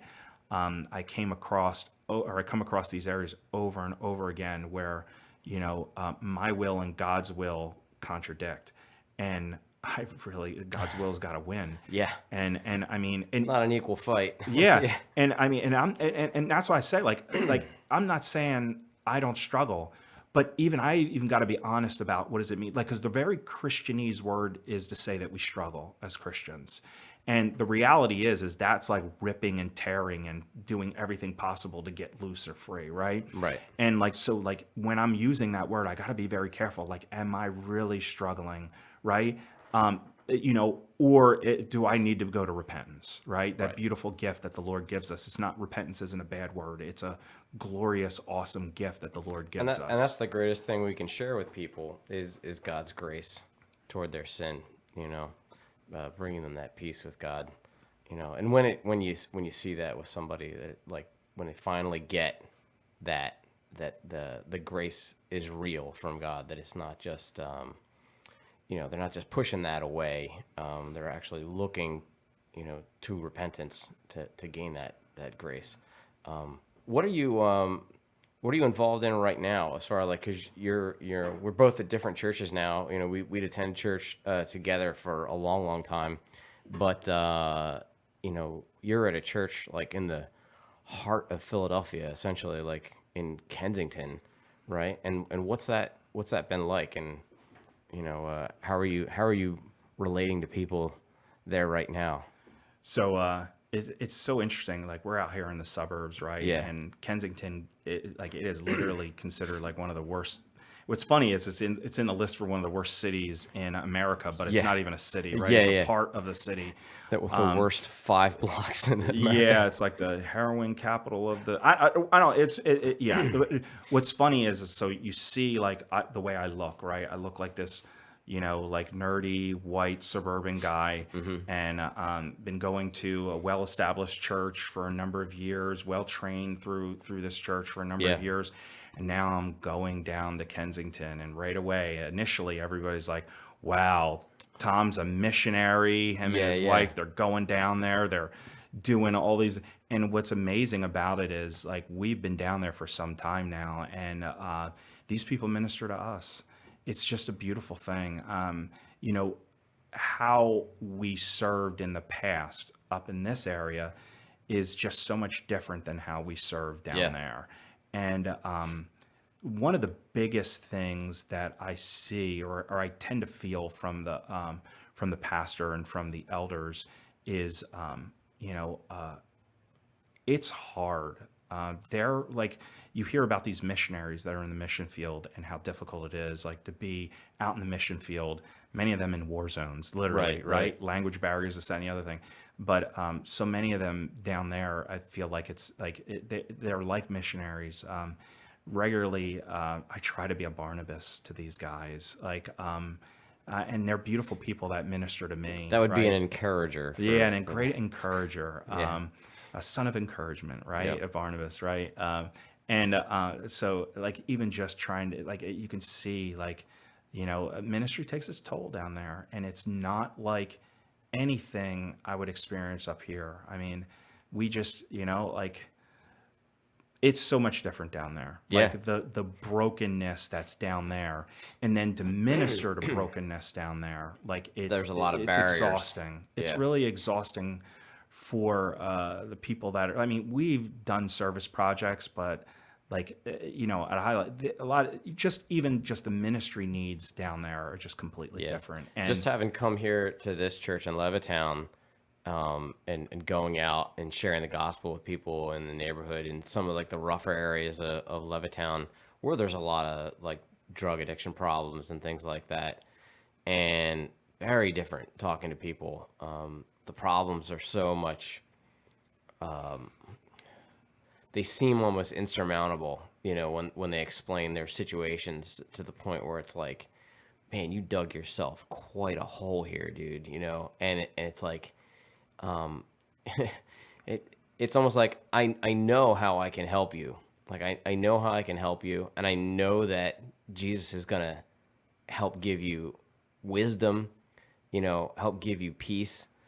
But right now, all you want is talking about the hole that you're in, financially or whatever. And yeah, it's a very different kind of situation than talking to guys struggling with their marriage or something like that. and I mean, you bring up such a good point because, I know from me, my ministry experience in the suburbs is like so much different, right? Yeah. Than now having a ministry context down in that environment where it's just like, one of the ushers in our church was violently murdered in her own home by a family member through domestic violence. Wow. And like we're regularly going down there, and there's the crime and violence element down there. There's the drug element where it's like, guys, watch where you're stepping, right? There's needles everywhere, Yeah. right? Like even when we're doing cleanup efforts, like got to be careful, right? Yeah. What you're touching, what you're grabbing at. There's, there's the poverty, there's the homelessness, there's the violence. I mean, even just from the ministry perspective, like, they're talking about Mental people, problems. Yeah, they're just talking about like, sermons a few weeks ago, more than a month ago now, just talking about like, went outside of the house and somebody had OD'd out in front of on our step, and that's just like kind of like I don't want to say normal, but you understand what I mean? Something Almost that they're like, like, this isn't a again? shock to Yeah, them, yeah. right? And to me, I'm like, oh my goodness, like I'm used to talking to people about, I believe somebody took my parking spot this morning. right? Like it's so much different. And so, like even just to hear what they're going through, like what ministry we did for a number of years up here in this area and the ministry that we're doing down there, I mean, night and day. And we're just growing and learning right now too, and seeing where the Lord's going to lead us in this area. So it's just a lot of challenges, but it's at the same place. Like that's why I don't even want to say, like, a lot of times people are just like, oh, the Carters are down there and they're just on mission down there being missionaries, right? And it's like, No, you guys are part of the church. like down there. like Yeah. and that's the funny thing is just like this is just that like, oh, we're so much better up here going down there because it's so bad. And the beautiful thing is they are ministering to me and my wife individually and to our kids. Right. Our kids have a connectedness to this church that they haven't had to a church in a long time. Right. And it's just a very different atmosphere altogether. And there are so many amazing people that are down there, and so many amazing stories like about how the Lord is working in lives and bringing people to Himself. And for us, like we're just kind of watching a lot of this going on and just being like, wow, the Lord reigns, right? Yeah, And you just get to be a witness to God saving people. I mean, when when you're there sharing the gospel with somebody, or even with somebody who's been like a longtime friend and they get saved, and it's like, I'm just glad to be here to witness this happening, because it's a miracle every time it does happen. It's just like your conversion. It's like you didn't plan that morning. It's like, all right, well, I'm gonna go listen to the pastor and ready. get saved. Yeah, all right, Yeah, God. and I mean, I'm like, I got time at like 11 o'clock on a Sunday. That's when I got I a had this slot open. impression, right? And she was dragging me to this church, and I wasn't down with this church at all. And when we were going to Bible fellowship, when she And I first kept took annoying me, you, trying to get you to come to jujitsu. yeah, I mean, when she first had me going there, and all I could think to myself is, sooner or later she's going to have like a come to God moment, and I'm going to be able to take her to a real church, right? And that was my thinking, right? Right. And Go get her baptized in and a so Catholic so church. like even like you're even saying like, Tom, you didn't come there expecting, right? Like I'm going there and I'm suffering through it. I'm Right. like, this is not what church is supposed to be. This is not what a church is supposed to look like. And I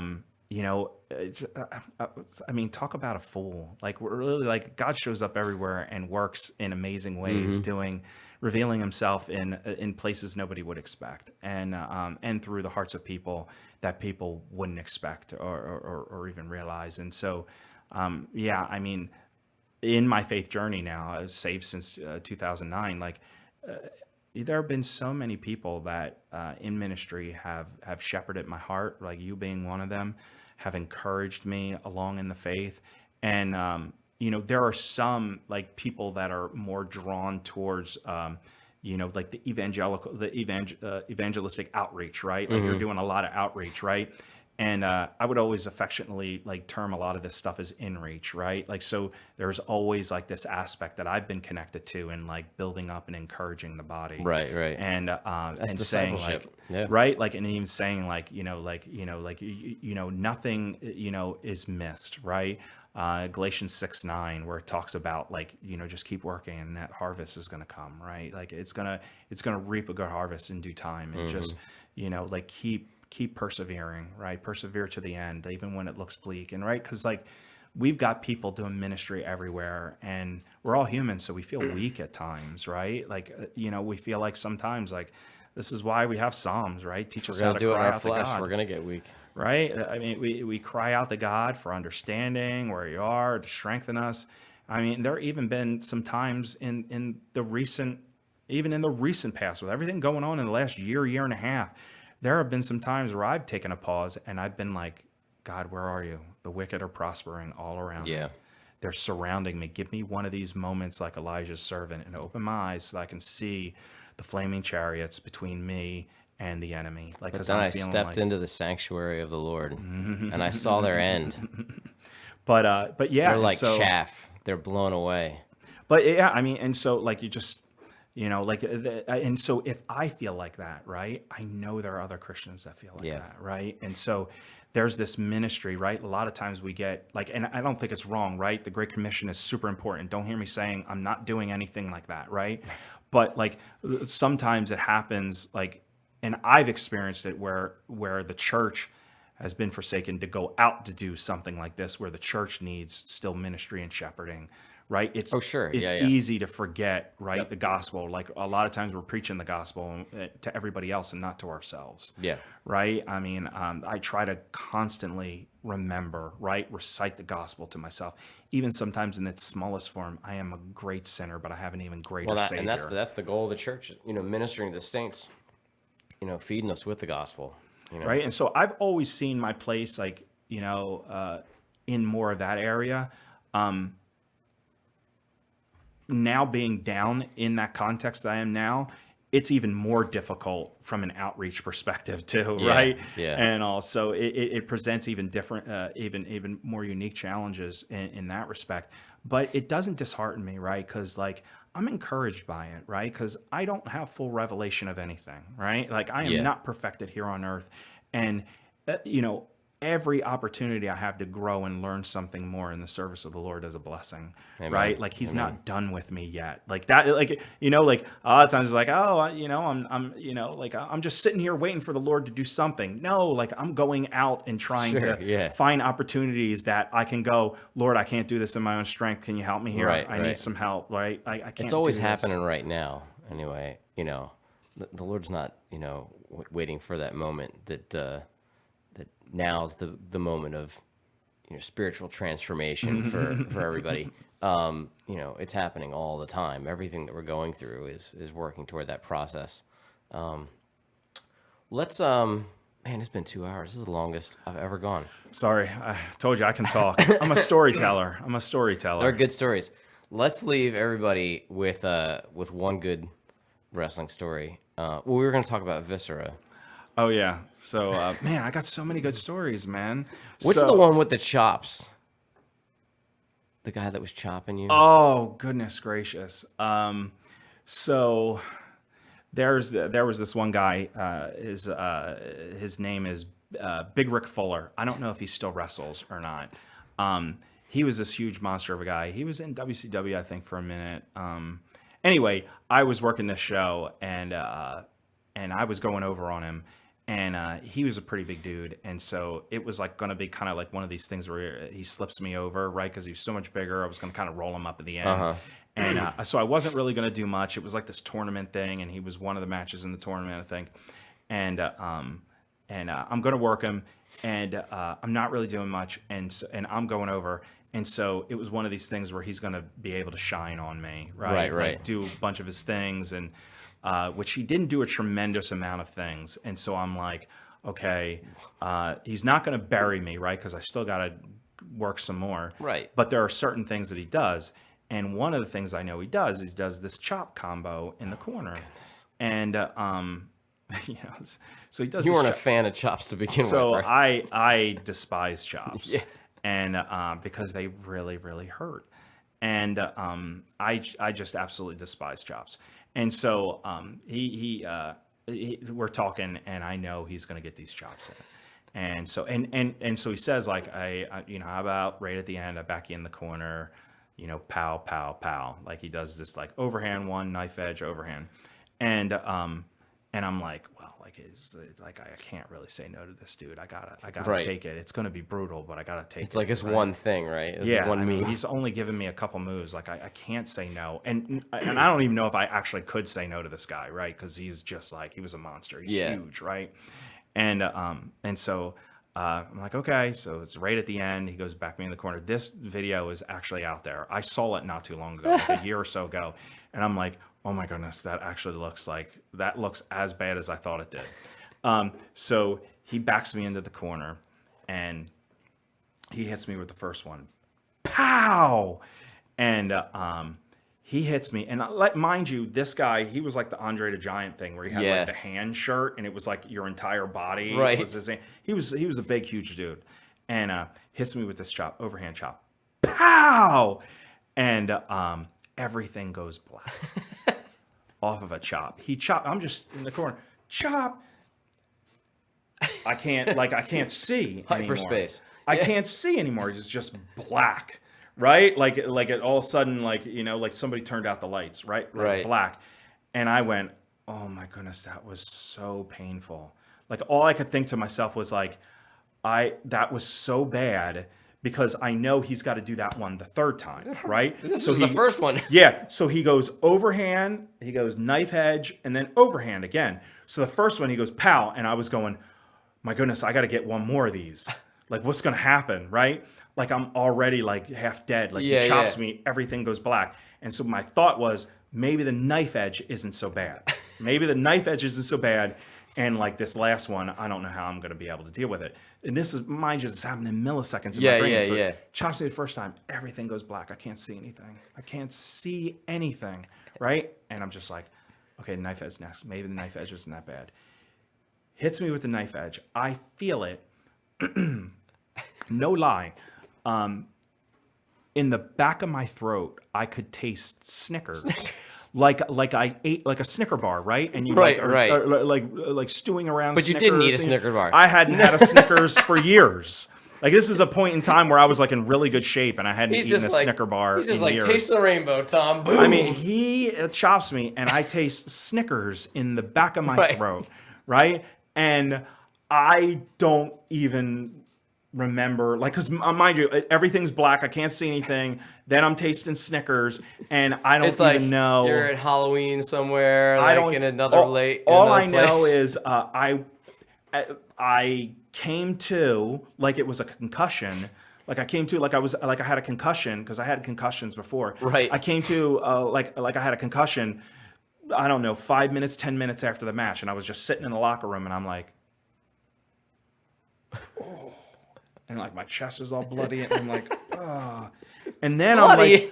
I'm trying to like sell it. That's how hard the chops were just Oh my goodness. burst me open, and I'm just trying to like sell it like like nothing like oh okay so how's everybody doing, what's going on, where are we at now, what's the next match, like I don't even know how much time had gone by, Right. I don't even, and so then I see this match. All you hear is like beep, beep in the hospital bed. Yeah, I see this match, and many years later, I see this match, and I was just like, I didn't know what happened in the finish. And so he does chop me the third time.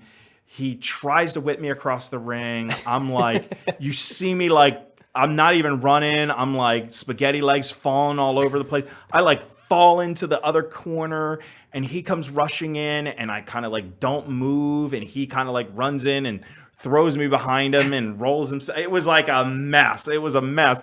It looks so bad. I can't wins? even. I did. I was supposed to. I mean, I was supposed to go over, right? And so he still puts me over, but he literally like did everything. Put your limp corpse over. He put himself in the. I mean, just laid me on top of him, kind of my thing. Because goodness. I was out. Off of a chop, man. Off of 3 chops, and like I This said, is all fake, folks. I don't It's even a fake remember. sport. I don't even remember the third chop and all. But yeah, I mean, just so many crazy stories. I never told you about the one you were asking about, like the Viscera? unintentional hurt, Unintentional right? pain. Unintentional hurt. From Yeah, viscera. Mabel, viscera. So this guy, if you ever saw him, Yeah. and you ever stood next to him, like you can't appreciate some of these guys. You can't appreciate how big. That when he they was are. wearing that like big purple outfit when he looked like Sinbad. But Yeah, he he was like King Mabel for a 500 little while. pounds. King Yeah. Mabel for you. Some of these people, like you would have to be at a live show to realize how big these people are. They're just so much bigger in real life. And if somebody could ever find any of this video from when I was in Memphis watching him or wrestling him, it would be funny. But he was just huge, right? Yeah. Just huge. He completely eclipsed me, right? And so I was in trouble for just I hated Memphis. I gave the poor promoter such a hard time with doing so many crazy things, and at one point I feel like I was in trouble, right? So they booked me against Viscera and Mabel. Right? He was so big, like he wasn't trying to hurt me, but he was so big that he just hurt people, right? Because he just was so big, and so I wrestled this match with him, and his big finish was like just a splash, like the old school splash, right? And he's working me. He's doing everything to me. Like he dropped an elbow on me, just an elbow drop, right? He drops an elbow drop on me. I felt like a piece of glass that had shattered, right? Like I was just like, It would have been splattered. I was just dead. I was just dead. And so at the end, I mean, and everybody's got to know this scene, right? In Wizard of Oz, right in the beginning, where the Wicked Witch, the house falls on the Wicked Witch. Yeah. And the ruby red slippers, it's the house, feet curled right? up. And it's just the feet sticking out from under the house. So at the end, right? I mean, I'm pretty sure I'm wrestling him because I'm in trouble, and I'm getting knocked all around by him. And at the end, he does this splash, and it was. So they thought it was the funniest thing in the world because he was so big. That's what it looked like. You were just gone. All you see, I'm in your completely missing. Right. Right. Where's Tom? And Except for it's those just my boots. feet. It's just my feet sticking out. Right. And completely eclipsed so much underneath of him. Right. That the 3 count can't come fast enough because I'm actually suffocating under him. I'm actually suffocating under him. He's so big. Right. And they thought it was so at first it started out that I was in trouble, right? And I was in this thing with him. But then it was the funniest thing in the world to them, and the crowd like just was like devastated by it, right? Like this little tiny Tom like getting destroyed by Right. this big huge guy, and they thought it was the funniest thing. They put me in a program with him for like the next Oh, month. no. Every Oh, town gosh. I'm working him, and I'm just getting killed every night. Like it was brutal. But I mean the crowd, and every time they just laughed their pants off when he would splash me at the end, like the guys in the back. And you you'd know, be gone. the promoter in the back, and it was just like, and it was like, it got to the point where he would start splashing me, and I would like kind of like try to go like this, like to give myself some air, Yeah, right? yeah. And all because like he would, but it would like I wound up hurting myself when Right. I was trying to protect myself. How much even did he weigh, you sometimes. think? Oh man, you would have to look it up, man. He was huge. I've been under some like well over 300-pound guys, and it's like you can't. He you can't get was, up. I want to say he's like 6'5", 6'6". He was like 4 something, 5 something. He'd had to be He pushing. just eclipsed me. Well over He just 400, yeah. eclipsed me. And like I said, it would literally be just like his entire body and just my tiny little feet sticking out from like right up against like his, his side or whatever. And it was just brutal. It was brutal. But but like he would work me and he would just be like, "I'm so sorry. You okay? I'm so sorry. Are you okay? Are you okay? Did I hurt you? Are you okay? I'm so sorry." Afterwards, "Oh, I'm so sorry. Are you okay? I feel so bad. Are you all right?" And like, I mean, he was really, really nice. He was really, really nice, but he was just so big. Yeah. And like anything he did to me, and he wasn't trying to hurt me, but anything he did to me, Crushed. it just crushed me. It just crushed me. So, but yeah, that was a funny one. But yeah, a lot of crazy stories and all for sure. Well, cool, man. This has been awesome. Thanks for giving your testimony. Yeah, This was a lot of fun. No, it This was my great. longest podcast ever. you Well got over to break 2 it up. hours. Nah, I'm You're not gonna have to break it up. No way. Long format discussion. That sells on Rogan's program all the time. I'll just sell it like that. That'll be fine. All right. Anything you want to leave everybody with before I hit the outro button? Well, I mean, one of the things I know your program's all about just building men up and strengthening men and all. And like the biggest thing that I just really want to say is like, like all of that comes from, the Lord, like all of that, all of our example, Christ models for us, like, God in the flesh. And Yeah. it's from those moments that I've really learned, what biblical manhood looks like. Not to say that I perfected it, but I also have like amazing men that are around me and all. The big things that I advocate all the time in Christendom with anybody I talk to that we take for granted too often is that we need to be in the Word regularly. We need to be praying regularly. Yeah. The beauty of it, like individual prayer is one thing, but I've just had this blessing for the past several years now of just praying with my wife. We spend a devoted time of prayer every night, and we're committed to it even when we travel, even if we're in different time zones. Wow. Yeah. So just a beautiful time of prayer we spend together, but just prayer, right? Like I was saying in some context recently, one group that I was in, like, the word drives us to prayer and prayer drives us to the word. Yeah. Right. And so like, there's just beauty in it. And then being in community, being in like Paul Tripp calls it intrusive community. I love that. I love it when he calls it that. And we need it because that's where the one another's actually happen. And that's that sanctifying process that's necessary for us to grow. Yeah, we can't be monks, Gotta be in fellowship. Yeah, and I mean, and this is where we have to just be open and honest as we're working and struggling and through this life, and that's how we grow through these things. So isolation isn't going to happen. Availing yourself, getting mentorship, right? Like there's whether it be one-on-one, one-on-few, whatever it may be. Like I've grown so much from having blessing of like people like you and some people that listen to this would know George Van Loo. Has ministered to me for a number of years. Just an amazing man. People that have just come around me in so many different ways. I think of Rich Rosenthal, another man that just ministered to me.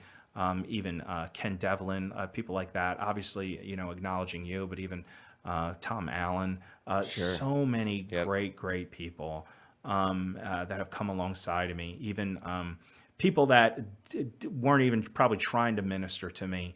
that showed me in some form some type of biblical manhood. And like I think about like a pastor I absolutely love, Bill Campbell, a missionary that we support. I think about people like Brad Bigney, like a guy, over 600 miles away Yeah, that I've right. had so many conversations with and has blessed me in so many ways. I often affectionately, refer to myself as a 600-mile away congregant. And, Yeah, like, he's a cool guy. yeah, I mean, just like this guy is a writer, he's got his own church, and like to respond and talk to me and help me. And, like it's just been great. So, I mean, so many great people. And like we have to expose ourselves to really, we have to be vulnerable, really, to grow in any wisdom, right? And wisdom isn't just this knowledge, right? We get twisted, right? James 1:22 tells us, don't just be a hearer, right? Do what it says. doer. And, Proverbs shows us all about wisdom, and wisdom just isn't knowledge. It's the application of that knowledge, right? And that knowledge comes from the Lord, right? The fear of the Lord is the beginning of knowledge. Fools despise wisdom and correction, Yep. right? Proverbs 1:7. And like, that's the word, right? The word is wisdom. It is correction. We avail ourselves in Christian community, and then we're in prayer. And these are like the pillars and all that we need to be in as Christians. And then it just, I know we have this aspect that we're always like, we've got to go out and preach the gospel, but we have to be Christ, right? There's this stink sometimes where we say like, it's not that, we have to use words all the time, right? But there's a way that we should be living our lives where others around us should look at us and they should desire to know the hope that's within us. Right. Right. Yep. Like, because a lot of times we can be very hypocritical in what we say. It's not congruent, right? It's incongruent with what we do. Right. Or if we're just miserable. Right. Like, yeah, come to Jesus. Right. Or, so there should be a way that our life should live, that people should want to know the hope that's within us. Right. And again, like, here we go. We have to be in this intrusive community and all. And I love just that term, because it's just that term that makes us get like all uncomfortable. You mean I'm going to have to like talk about stuff, like about Yeah, where yeah. I'm at and how, Yeah. like, yeah, that's how we grow. Right. The effective prayers of the righteous can accomplish much. Yeah. And, we have to be willing to be vulnerable. We have to go and do what the world would say is foolishness. Right? Because that's when we're really growing. That's when we're Yep. really learning, right? When we're doing these things, we're giving them over to the Lord, and God has made foolish the wisdom of the world. yeah, and so even some of these things that like we have to lay down, right? Like, there are so many things in society now that tell us like this is what's right. Right. And we've even gotten to, like, I would dare say we've even gotten to this weird place where we're allowing a lot of the world to dictate to the church what is good, what is right, what is loving. Right. Right. And we have to be careful. Right. Like, and so that much more, we have to really know our word. And it comes back to the word. It comes back to having an intimacy in the word. And even if you're like, I don't have time to, like, you need to be in it. You need to talk to somebody about it. You need to be in a place where somebody can shepherd you in the word. Like, there's so many amazing programs out there, and there's so many amazing people. There's so many amazing preachers, right, that you have access to everywhere. Especially now, nowadays, yeah. right? Like, everywhere. Listen to anybody. Right? Like, and so like there are people, right? Like, I don't agree with everybody all the time on everything, but there are people that have drawn me into the word in ways that I would never expected, right? That have unlocked things in my brain. I think, taking a class from Jonathan Master, right, on the Right. Old Testament. Yeah. Like, I was just like, wow, wow, making me look at my Old Testament completely different now. Yep. And through that unveiling, right, like having those blinders removed now makes me look at the New Testament so much differently as a result, right? So it's what we're feeding ourselves, and all. So I just want to encourage guys, like, like, those are things that are so important and all. And the world is definitely going to say that's foolish. Yeah. They're definitely going to say it's crazy, but it is going to be a blessing that's going to reap not temporal rewards, but eternal rewards. Yep. And that's one of the biggest things. Like, I would love the guys to just walk away from this more intentional with their walk with the Lord and growing in the grace and knowledge of our Lord Jesus Christ. Yep. Keep your eyes above where Christ is.